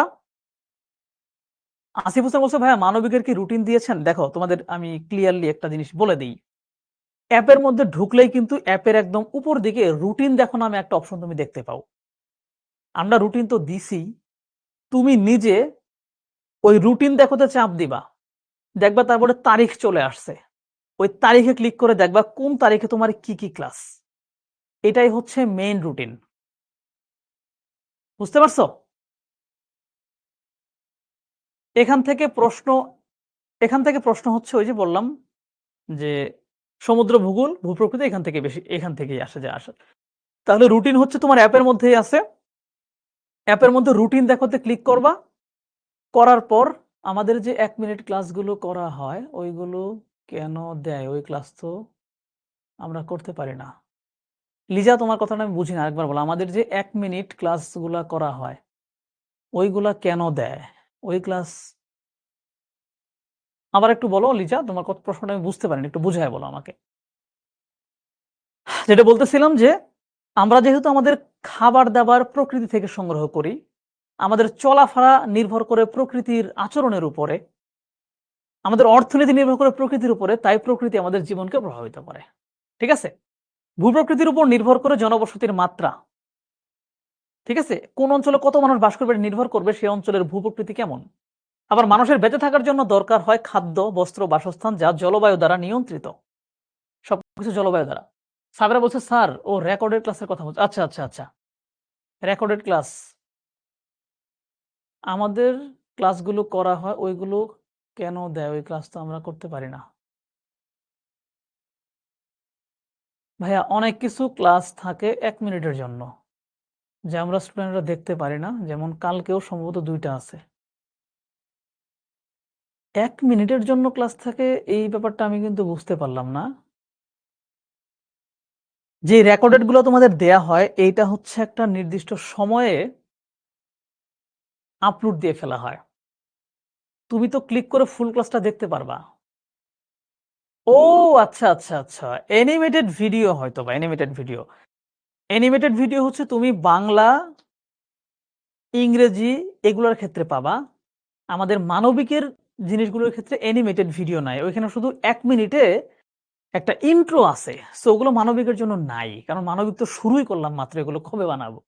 এজন্য আমরা চিন্তা করছি ক্লাসের ভেতরেই আমরা হচ্ছে যেসব জিনিস অ্যানিমেশন দরকার আমরা এখানেই দেখায় দেব। আজকে সবথেকে হ্যাঁ, আজকে ছাত্র কম হওয়াটাই স্বাভাবিক। কারণ হচ্ছে একে তো ভূগোল অনেক কম মানুষ নিছে। তারপরে হচ্ছে অনেকে সলভিং ক্লাস করতে চায় না। সলভিং ক্লাস পরে অনেকে রেকর্ডেড করে নেয়। পরে রেকর্ডটা দেখে নেয়। তো আমি সমস্যা নাই। তোমরা যারা আছো তোমাদের সাথেই কথাবার্তা বলি, গল্প-টল্প করি। তাই না? ভাই, আজকে কলেজে এই জিওগ্রাফি কোয়েশ্চেন জিজ্ঞেস করছিল। আমি অ্যান্সার দিতে পেরেছি। আপনার ক্লাস থেকে বুঝতে পারছি। Thank you so much Suraiya. জোস। এই যে দেখো, ক্লাসগুলো করলে হচ্ছে নিজে এইভাবে আগায় যাবা। ঠিক আছে? ৬টা ৩০ থেকে ৬টা ৩১ ১ মিনিট লেখা থাকে ভাইয়া, লাইভে জয়েন হয় না। ৬টা ৩০ থেকে ৬টা ১ মিনিট লেখা থাকে। ও আচ্ছা, আচ্ছা। ওগুলার ভিতরে একটু ক্লিক করে দেখো তো, যে তুমি হচ্ছে ওই ব্যাপারটা না, না, না, আমার আম্মু কল দেয় নাই। বাট একটা গুরুত্বপূর্ণ কলই আসছিল আরকি। আমি হচ্ছে বলে দিলাম যে ক্লাসে আছি। আম্মু কল দিলে তো অবশ্যই রিসিভ করব। কারণ জানাই দিব যে ক্লাস করতেছি। আম্মুও মাঝে, মাঝে কল দিয়ে ফেলে ক্লাসের মধ্যে। ঠিক আছে? একটা বড় ভাই কল দিছিল আরকি। তাকে জানাইলাম ক্লাসে আছি। চৈতি চক্রবর্তী, সেও উত্তর দিতে পেরেছে। জোস! ক্লাস করলে আরো উত্তর দিতে পারবে এবং তোমাদের এমন, এমন জিনিস শিখাবো, ক্লাসে অন্যদের তুমি শিখাইতেও পারবা। ঠিক আছে? ওদের শুধু জানাবা যে এগুলো কোত্থেকে শিখছো। যেটা বলছিলাম যে খাদ্য, বস্ত্র, বাসস্থান এগুলো কিসের দ্বারা নিয়ন্ত্রিত হয়? জলবায়ুর দ্বারা। বেশি বৃষ্টি হইলে খাদ্য নষ্ট হয়ে যাবে। একদম বৃষ্টি না হইলে খাদ্য উৎপাদন হবে না। এগুলো পরিমিত হইলেই খাদ্য আসবে। তার মানে আমার খাবার নির্ভর করতেছে প্রকৃতির উপর। সে তো আমার উপর প্রভাব বিস্তার করবেই। মাঝে মধ্যে গাইডলাইন সেশন ক্লাসগুলো ১ মিনিটের হয়। হ্যাঁ, গাইডলাইন গুলো তো অল্প, অল্প ছোটখাটো থাকে। মেইন বিষয়টা দেখবে যে এই যে মুমতাহিনা ও আইসিটির উত্তর দিতে পারছে আজকে। জোস! সবই পারবা তোমরা, সবই পারবা। এজন্য পৃথিবীর প্রাকৃতিক পরিবেশ মানুষের জীবনযাত্রাকে প্রভাবিত করে থাকে। গ নম্বর বলছে উদ্দীপকে নির্দেশিত ভূগোলের সাধারণ ক্ষেত্রগুলো ব্যাখ্যা করো। সাধারণ ক্ষেত্র কি? এটা প্রাকৃতিক ভূগোলের কথা বলা হয়েছে। ক্ষেত্রগুলো হচ্ছে ওই ৪ টা ক্ষেত্র। আমরা একটু গল্প বলবো একটু। এই যে এটা শেষ করে গল্প বলব। ঘ নম্বর উক্ত শাখা বা বিষয়টি পাঠের গুরুত্ব। প্রাকৃতিক ভূগোল পাঠের গুরুত্বের কথা বলছে। কারণ এই ভূগোল যদি আমরা বেশি, বেশি জানি তাহলে আমাদের পৃথিবী সম্পর্কে ভালো একটা ধারণা হবে। তারপরে হচ্ছে আমাদের জলবায়ু সম্পর্কে ধারণা হবে, নদ-নদী সম্পর্কে ধারণা হবে। এগুলো জানলে আমরা আমাদের জীবনকে আরো অন্যভাবে সাজাইতে পারবো। তোমাদের একটা প্রশ্ন করি, আমাকে একটু বলো যে বাংলাদেশের সর্বোচ্চ পর্বতশৃঙ্গের নাম কি? বলো, তাড়াতাড়ি উত্তর দাও। বাংলাদেশের সর্বোচ্চ পর্বতশৃঙ্গ।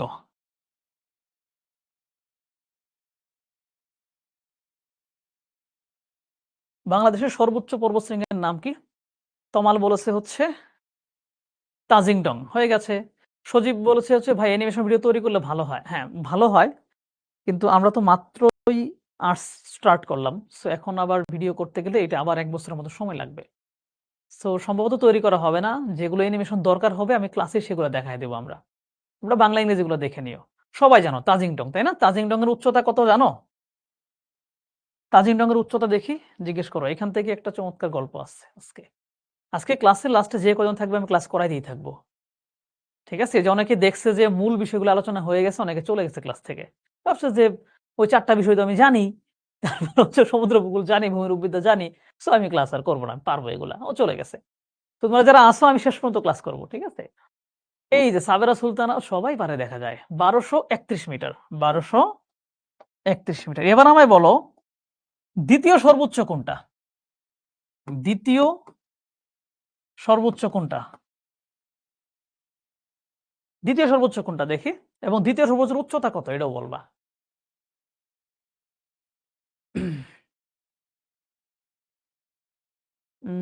দ্বিতীয় সর্বোচ্চটা একটু দেখি।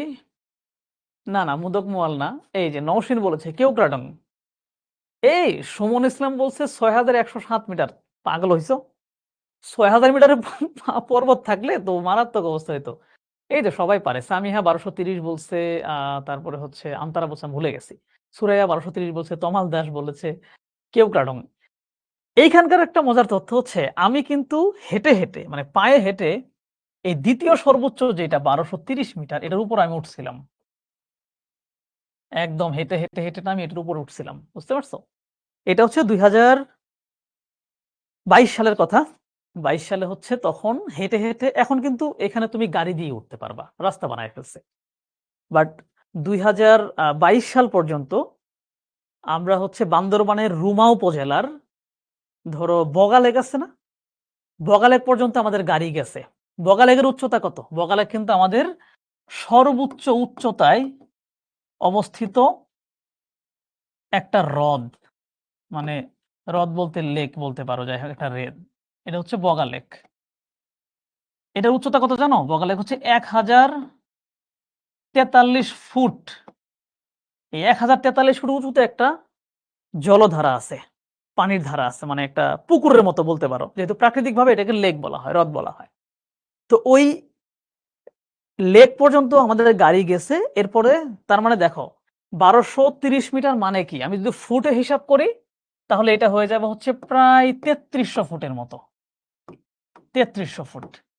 আর আমাদের গাড়ি নিয়ে গেছে হচ্ছে ১০৪৩ ফিট পর্যন্ত। এরপর আমাদের ছেড়ে দিছে। এরপরে আমরা বাকি পথটা হচ্ছে হেঁটে, হেঁটে, হেঁটে, হেঁটে উপরে উঠছি। আমাদের প্রায় ৩.৫ ঘন্টা সময় লাগছে হেঁটে, হেঁটে উঠতে। তো এই হেঁটে, হেঁটে ওঠার সময় কিছু বিচিত্র জিনিস হচ্ছে খেয়াল করলাম। ধরো আমরা হচ্ছে একটা দল বেঁধে গেছিলাম। আমাদের হাঁটতে খুবই কষ্ট হচ্ছিল। একটু পরপরই হচ্ছে আমাদের বসে রেস্ট নেওয়া লাগতেছিল। একটু পরপর এরকম চিত হয়ে শুয়ে পড়তেছিলাম যে কি একটা অবস্থা। ঠিক আছে? তো এরকম চিত হয়ে শুয়ে পড়তেছিলাম, এই করছিলাম। এর মধ্যেই খেয়াল করে দেখলাম যারা ওইখানকার মানুষ, যারা ওই পাহাড়েই থাকে, বিভিন্ন নৃগোষ্ঠীর মানুষজন, ওরা লিটারেলি একটা বস্তা এখান থেকে ভেঙে রাখছে, মানে মাথার সাথে বেঁধে রাখছে একটা বস্তা। হাতে আবার ব্যাগ নিছে। ব্যাগ ভর্তি কোনো জিনিস, বস্তার ভিতরে ভর্তি জিনিসপাতি। এইরকম লোড নিয়ে ওরা আমাদের চাইতে প্রায় ৩ গুণ বেশি গতিতে ধুমায় পাহাড়ে উঠতেছে, পাহাড় থেকে নামতেছে, আবার পাহাড়ে উঠতেছে। আমরা দেখে তাকায় থেকে বাপরে বাপ! করে কি এই বেটায়? একজনের আমি দেখছি, তোমরা হচ্ছে গ্যাসের সিলিন্ডার দেখছো না? বাসাতে আ চুলায় রান্না করার জন্য যে গ্যাসের সিলিন্ডার যেগুলোতে হচ্ছে ধরো ওইটার ওজন থাকে হচ্ছে প্রায় ১০-১৫ কেজি। আর ভেতরে গ্যাস থাকে হচ্ছে ১৪ লিটার বা ১৫ লিটার। সব মিলিয়ে কিন্তু প্রায় ২৫ থেকে ৩০ লিটারের মতো ওজন। বুঝতে পারছো? ২৫ থেকে ৩০ কেজি। এইটা এই মাথার সাথে একটা ব্যান্ড দিয়ে এইখানে হচ্ছে গ্যাস সিলিন্ডার বেঁধে রাখছে। বেঁধে রেখে আবার হাতে হচ্ছে আরেকটা ব্যাগ নিয়ে উনি মারাত্মক গতিতে পাহাড়ে উঠে যাচ্ছে। উঠতেছে আবার নামতেছে। আর আমরা নিজের শুধু শরীরটা নিয়ে, শুধু নিজের শরীর, ছোট্ট একটা ব্যাগ আছে জাস্ট।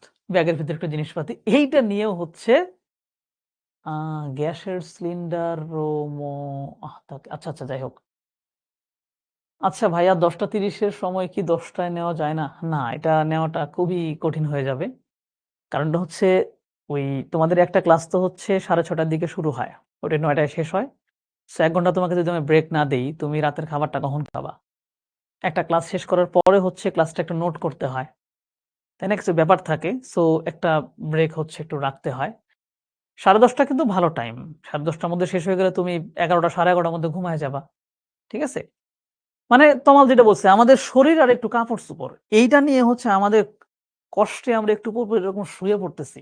তো এরকম যাইতে, যাইতে একটা বড় একটা এরকম পাহাড়ি ঢাল পাইছি। তো আমাদের সাথে যেই গাইড ছিল, সেই গাইড হচ্ছে সবসময় শুধু বলত যে, "এই যে এটা হচ্ছে অল্প একটু, বেশিক্ষণ না, এটা উঠতে লাগবে ৫ মিনিট।" এরকম বলে দিত। তো আমরা প্রবল সাহস পাইতাম যে ৫ মিনিট। তো এরকম একটা ঢাল আছে, যেটা বায়ে, বায়ে উঠতে লাইগা যাচ্ছিল প্রায় ২০-২৫ মিনিট লাগতেছিল। মানে তুমি বুঝতেছো? ২০-২৫ মিনিট তুমি শুধু উপর দিকে উঠতেছো। এটা তো অনেক কষ্টের। কিন্তু এই সময় আমাদের গাইড আমাদের বলে নাই যে এটা কিন্তু ২০-২৫ মিনিট লাগবে। কেন বলে নাই? কারণ উনি যদি আমাদের ২৫ মিনিটের কথা বলে, আমরা আগেই ডিমোরালাইজড হয়ে যাবো। উনি বলেন, ও বলছে যে, "এইটা লাগবে হচ্ছে অল্প সময়, উঠেন সবাই।" না বইলা আমরা এই যে উঠা শুরু করছি, হ্যাঁ, গাইড ছিল নৃগোষ্ঠীর লোক। এই যে উঠা শুরু করছি, উঠতেছি, উঠতেছি আর শেষ হচ্ছে না। ওখানে বসার জায়গাও নাই। কারণ একদম খাড়া। কোনোভাবেই শেষ হচ্ছে না, কোনোভাবেই শেষ হচ্ছে না। প্রায় ২০, ২২, ২৫ মিনিট পরে একেকজন ওইখানে সাইডে গাছ ধরে এরকম ঝুলে থাকতেছে। একদম লাস্টে যখন হচ্ছে আমরা এটা উঠতে পারলাম, মনে করো ব্যাপারটা কেমন একটা ইন্টারেস্টিং ঘটনা এখানে ঘটছে। যে এরকম উঁচু, মনে করো একটা ডাইরেক্ট খাড়া ঢাল। এইখানে গিয়ে হচ্ছে এরকম একটা সমতল হইছে। তারপরে এরকম আবার ডেবে গেছে। এখান থেকে আবার উপরে উঠছে, আবার গেছে। এইভাবে, এইভাবে আগাইছে। তো এইটা হচ্ছে একটা চমৎকার ভিউ পয়েন্ট। এইটা হচ্ছে আমরা বেয়ে, বেয়ে উঠতেছি। যখন আমরা এই কাছাকাছি চলে আসছি, এইখানে অনেকে শরবত বিক্রি করতেছে, বুঝছো? এবং এই শরবত বিক্রি যারা করে ওরা জানে যে এই ঢাল যারা বেয়ে উঠবে ওদের এখানে এসে শরবত খাওয়া লাগবেই। এটা মাস্ট। কারণ এটা উঠতে কি লাগছে ওরা জানে এটা। তো আমরা মনে করো চিল্লায়ে ফিল্লায়ে যখন এই কাছাকাছি গেছি, উপর থেকে ওরা বলতেছে, "ভাই আসেন, আসেন, আসেন।" আমরা তো হচ্ছে আগাইতেছি। আগাইতে, আগাইতে খালি মনে হচ্ছে যে ভাই কেউ একটু পানি দে আমারে, কেউ একটু পানি দে। এবং লিটারেলি উঠার সাথে সাথেই ওরা শরবত বানায়ে ওরা গ্লাস নিয়ে এসে হাজির। "এ ভাই এই যে শরবত, এই যে শরবত।" ওরা জানে যে এইটুকু উঠছে মানে ও শরবত খাবেই। তা আমরা ওটার সাথে, সাথে শরবতের গ্লাসটা ধরে নিয়ে ওখানে বসে গেলাম। নিয়ে আস্তে, আস্তে শরবত খাইলাম ২-৩ গ্লাস করে খেয়ে, এবং এই জায়গা থেকে এত চমৎকার একটা ভিউ। একেবারে এই জায়গাটা অনেক বেশি নিচু। এইখানে গিয়ে আরো কয়েকটা বড়, বড় পাহাড়, একেবারে মেঘ সহ পাহাড় একসাথে দেখা যায়। সো এই ভিউ থেকে অনেকক্ষণ রেস্ট-টেস্ট নিয়ে আমরা তারপর আবার যাত্রা শুরু করলাম। তো কেওক্রাডার উপরে গিয়ে আমার যেটা অনুভূতি হইছে, অভিজ্ঞতা হইছে, আমরা যে মেঘ দেখি, আকাশে মেঘ। তো মেঘটা হচ্ছে কেওক্রাডারের ওই লেভেল দিয়ে যায়। সো তোমার গায়ের ভিতরে মেঘ আইসা লেগে যাবে। মানে তোমার আশপাশে তুমি মেঘ দেখতে পারবা, এবং মেঘের কারণে পুরো জায়গাটা একদম আ সাদা হয়ে থাকে মাঝে, মাঝে। এবং আমরা গিয়েছিলাম হচ্ছে সেপ্টেম্বর মাসে। সেপ্টেম্বর মাসে তো আল্টিমেটলি এই যে সেপ্টেম্বর চলতেছে, এই সময়ে গেছিলাম। সেপ্টেম্বরে তো এখন গরমই করে, তাই না? এখন তো আর শীত করতেছে না। কিন্তু এই সেপ্টেম্বর মাসেই কেওক্রাডাঙের উপরে আমরা এক রাত ছিলাম সেখানে। এত প্রচন্ড শীত করছে, আমার কাছে মনে হইছে যে পুষ মাসে আর কি শীত করে? মানে আমাদের একেবারে ডিসেম্বর, জানুয়ারিতে আর কি শীত করে? ওই শীতের উপর কোন শীত নাই। এত কনকনে শীত করছে। এখান থেকে আমার একটা রিয়ালিটি হইছে যে ভূগোলে যে আমি পড়ছিলাম যে উচ্চতা বাড়লে তাপমাত্রা কমে। ভূগোলে পড়ছো না এটা? তাপমাত্রা কমে। তখন আমি বুঝছি যে আমি এত উপরে উঠছি, প্রচন্ড শীত, এটা আসলে সত্য। তমাল দাস বলছে মাউন্ট এভারেস্টে গেছেন কখনো? না, মাউন্ট এভারেস্টে যাওয়া তো অনেক কঠিন। ওটা হচ্ছে ৮,০০০ মিটার উপরে। যে আমি গেছি মাত্র ১২০০ মিটার উপরে। তবে হ্যাঁ, দোয়া করো, আমি কালকে নেপাল যাচ্ছি। নেপালের যে হিমালয়ের বিভিন্ন পাহাড়-টাহাড় এগুলো একটু দেখতে যাচ্ছি। সো দোয়া করো যাতে সুস্থভাবে যেতে পারি, এবং সেখানে গিয়ে পাহাড়ের উপরে যাব। সেখানে আমি ২০০০ ডিগ্রির উপরে হচ্ছে, সরি ২০০০ মিটার উপরের একটা জায়গায় উঠবো ইনশাআল্লাহ। সেখানে গিয়ে তোমাদের ভিডিও দেব, কথাবার্তা হবে। ঠিক আছে? আ স অ তোমার বলছে ৬ ডিগ্রি কমে যায়। হ্যাঁ, রাতে প্রচন্ড শীত পড়ছিল। প্রচন্ড শীত, মানে বলার বাইরে এত শীত করছে। আহ নওশীন বলছে আমাদের ক্লাস নেবে কে? এখন তো পূজার বন্ধ চলবে। ২৭ তারিখ থেকে কিন্তু পূজার বন্ধ আছে। সো ভূগোলের একটা অধ্যায় শেষ হয়ে গেল। আগামী কয়েকদিন হচ্ছে আমার ভূগোল ক্লাস নাই। এরপরে হচ্ছে তোমাদের পূজার বন্ধ চলবে। বন্ধের পরে এসে আবার ক্লাস শুরু হবে, তখন আমি তোমাদের আবার ক্লাস নেব। ঠিক আছে? সো এই আ মানে ছুটিটা হচ্ছে আমরা একটু ঘুরতে যাচ্ছি আরকি। দোয়া করো যাতে সুস্থভাবে যেতে পারি, যাতে ঠিকঠাক ফিরে আসতে পারি। রুকাইয়া বলছে মানচিত্রটা বুঝি না। ওকে, মানচিত্র সমস্যা নেই। আমি এই প্রবলেম সলভ করে দিব। তার আগে আমাকে এটা জানাও কার বাসায় বিশ্ব মানচিত্র এবং বাংলাদেশের মানচিত্র ২ টাই আছে? একটু কমেন্টে আমাকে একটু দ্রুত জানাও। তমাল দাস দুর্গাপূজার শুভেচ্ছা রইলো। তোমাকেও শুভেচ্ছা। নাভিদুল ইসলাম চন্দ্রনাথ, এই যে চন্দ্রনাথে আমি এখনো উঠি নাই। বুঝতে পারছো? এটাই বাকি আছে। আমি কিন্তু বাংলাদেশের প্রায় ৫৪ টা জেলা ঘুরে ফেলছি। কয়টা জেলা? ৫৪ টা। ৬৪ র ভিতরে ৫৪ টা ঘোরা শেষ। এবং বাংলাদেশের মোটামুটি বলা যায় যে সবগুলো টুরিস্ট প্লেস আমার ঘোরা হয়ে গেছে। তানজিলার বাংলাদেশের মানচিত্র আছে, আন্তারার আছে, ২ টাই আছে, মাসুদ আলমের কাছে আছে, সামিহা আছে। আজকে তোমাদেরকে বলে দিলাম যে আমি যখন পূজার পরে এসে তোমাদের ক্লাস নেব, আমি জিজ্ঞেস করব আর যে প্রত্যেকেই ২ টা মানচিত্র সংগ্রহ করেছো কিনা? অবশ্যই প্রত্যেকের কাছে ২ টা মানচিত্র থাকতে হবে। হ্যাঁ, নওগাঁ গিয়েছিলাম। বাংলাদেশের মোটামুটি জাফলং তো কতবার ২-৩ বার গেলাম। ঠিক আছে? প্রত্যেকের কাছে ২ টা মানচিত্র থাকতে হবে। আমি ফেসবুকে কয়দিন আগে একটা স্টোরি লিখছিলাম যে একটাও নেই, সজীব মুরুলের কাছে একটাও নেই। আমি ছুটির পরে এসে কারো কাছে শুনতে চাই না যে আমার কাছে কোনো মানচিত্র নাই। ঠিক আছে? প্রত্যেকের কাছে মানচিত্র থাকতে হবে এবং মানচিত্র দেখার একটা অভ্যাস করতে হবে। মানচিত্রে তাকায়, তাকায় বুঝে ফেলতে হবে যে এই দেশের পাশে কোন দেশ, এই দেশের পাশে কোন সমুদ্র। এইগুলা ক্লিয়ারলি যখন তুমি শিখে ফেলতে পারবা, তখন হচ্ছে তোমার কাছে মানচিত্র সহজ লাগবে। সো আগে মানচিত্র দেখতে হবে। আসিফ প্রশ্ন করছে সবথেকে কোন জেলা সুন্দর? যেহেতু আমি এখনো আরো ১০ টা জেলাতে যাইনি, সেই হিসেবে আমি সুন্দর জেলা হিসেবে আমি ৩ টা জেলাকে হচ্ছে আমি একটু রাখতে চাই। মানে প্রাকৃতিক সৌন্দর্যের জন্য। একটা হচ্ছে মৌলভীবাজার। মৌলভীবাজারের চা বাগানগুলোর কারণে মৌলভীবাজার এত সুন্দর খুব ভাল লাগছে আমার। সমুদ্রের কারণে এবং পাহাড়ের কারণে আমি কক্সবাজারকে রাখতে চাই। ঠিক আছে? আর বান্দরবানটা হচ্ছে আসলে ১ নাম্বারে থাকা উচিত ছিল। কিন্তু বান্দরবানে যেহেতু চাইলেই সবাই যাইতে পারে না, একটু কষ্ট যাতায়াত, এজন্য ৩ নাম্বারে রাখছি। কিন্তু প্রকৃতপক্ষে প্রাকৃতিক সৌন্দর্যের জন্য বান্দরবানের উপর বাংলাদেশে কিচ্ছু নাই। বান্দরবানে আমি ২ বার ৩ বার গেছি। বান্দরবানের পাহাড়ি অঞ্চল না দেখলে বুঝতেই পারবা না।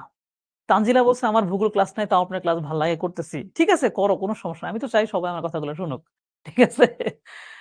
ফরিদপুর, রাজবাড়ী আসেন। হ্যাঁ, ফরিদপুর গেছি এবং ফরিদপুর নিয়ে আমার একটা ভিডিও বানানো আছে। আমার যে একটা ইউটিউব চ্যানেল আছে তোমরা অনেকে জানো, সেখানে প্রায় ৪ লাখের বেশি মানুষ আমার সাবস্ক্রাইব করে রাখছে।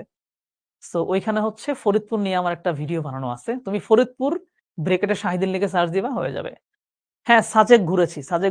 অনেক আগেই ঘুরেছি। সাজেক ঘুরছি। যেটা বললাম যে বান্দরবান সবচাইতে সুন্দর জেলা এবং ঝর্ণা আছে, নদী আছে, পাহাড় আছে, আর কি লাগে? তবে যেহেতু যাতায়াতে একটু কষ্টকর তাই এটা আমি ৩ নাম্বারে রাখছি। ঝিনাইদহে আমি অনেকবার গেছি।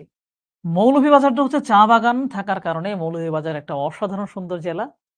কক্সবাজার সমুদ্র আছে, পাহাড় আছে। এই জেলাগুলি হচ্ছে সবচেয়ে সুন্দর। আর ধরো এরকম পর্যটন জেলার বাইরে যদি বলি যে এগুলো হচ্ছে পর্যটন জেলা না, অন্য জেলাগুলোর ভিতরে কোনটা সুন্দর? আমি বলব বাগেরহাট অনেক সুন্দর জেলা। বাগেরহাটও অনেক সুন্দর জেলা। প্রাকৃতিক সৌন্দর্যের কারণে মানে দেখতে অনেক সুন্দর লাগে।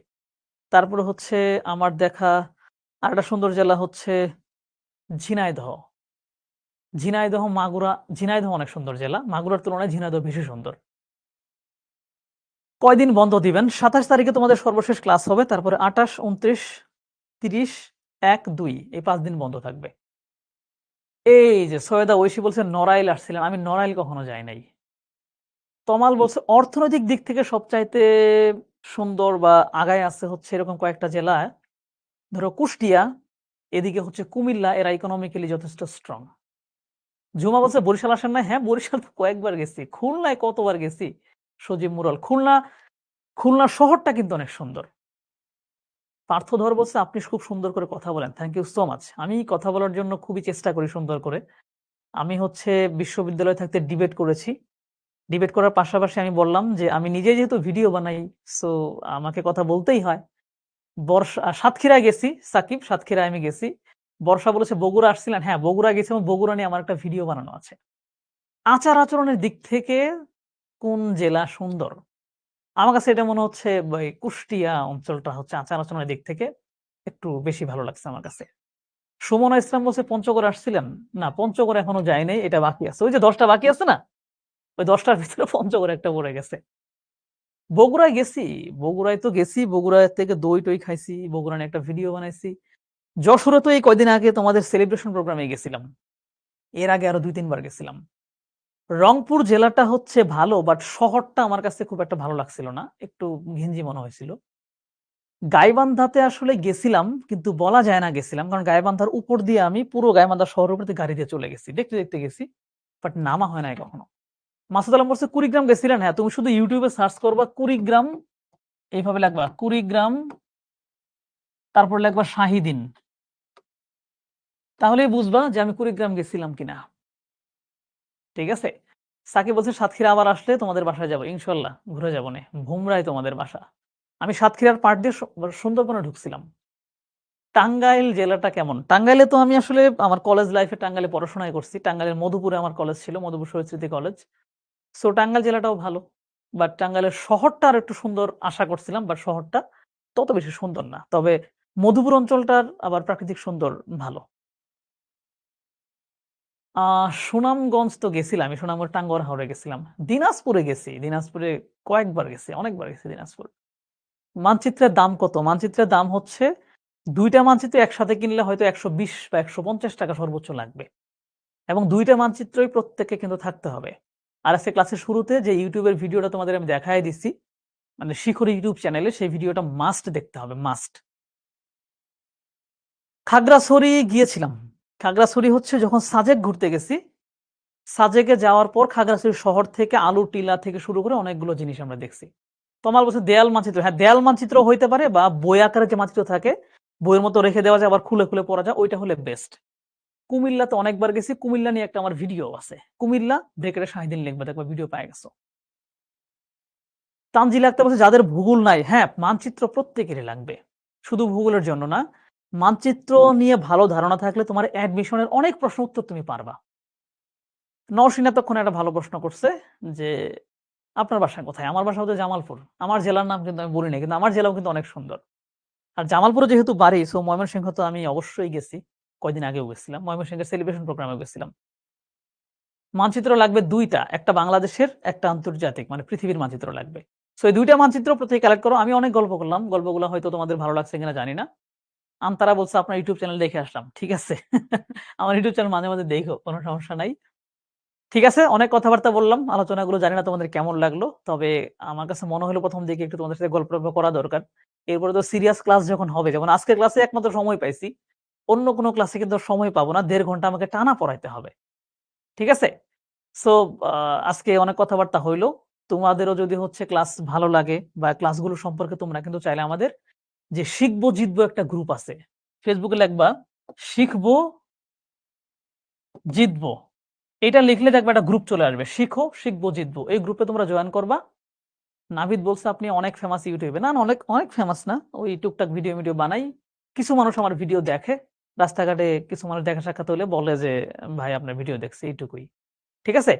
তো আ এই গ্রুপে গিয়ে হচ্ছে এই ক্লাসগুলো সম্পর্কে একটু মানুষকে একটু জানাবা, একটু পোস্ট করবা, যাতে তোমার বন্ধুরাও জানতে পারে, বুঝতে পারে। তারাও যাতে হচ্ছে শিখতে এসে ক্লাস করতে পারে। ঠিক আছে? ইন্ডিয়া বাংলাদেশের ভিতরে যে ১ নং পিলিয়ার পাশে আমাদের বাসা। আচ্ছা, আচ্ছা সাকিব।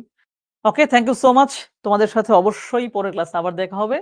এখন একটা লম্বা ছুটি পাবা তোমরা। সো ছুটির মধ্যে তোমাদের সাথে দেখা হচ্ছে না। তো আগেভাগেই তোমাদের সবাইকে পূজার শুভেচ্ছা জানাচ্ছি। এবং এই বন্ধের ভেতরে, যেহেতু মাত্র কলেজ শুরু করলা, একটু পড়াশোনা করতে মন চাইবে না। বাট এই বন্ধের ভিতরে ২ টা মানচিত্র কিনে একটু মানচিত্রের দিকে তাকায় থাকবা। একটু বোঝার চেষ্টা করবা যে মানচিত্রে কোথায় কি আছে। এইটুকু করলেই হবে। আর বাকিটা আমি ক্লাসে কভার করে দেব। ঠিক আছে? Thank you so much. Bye. ভালো থাকবো সবাই।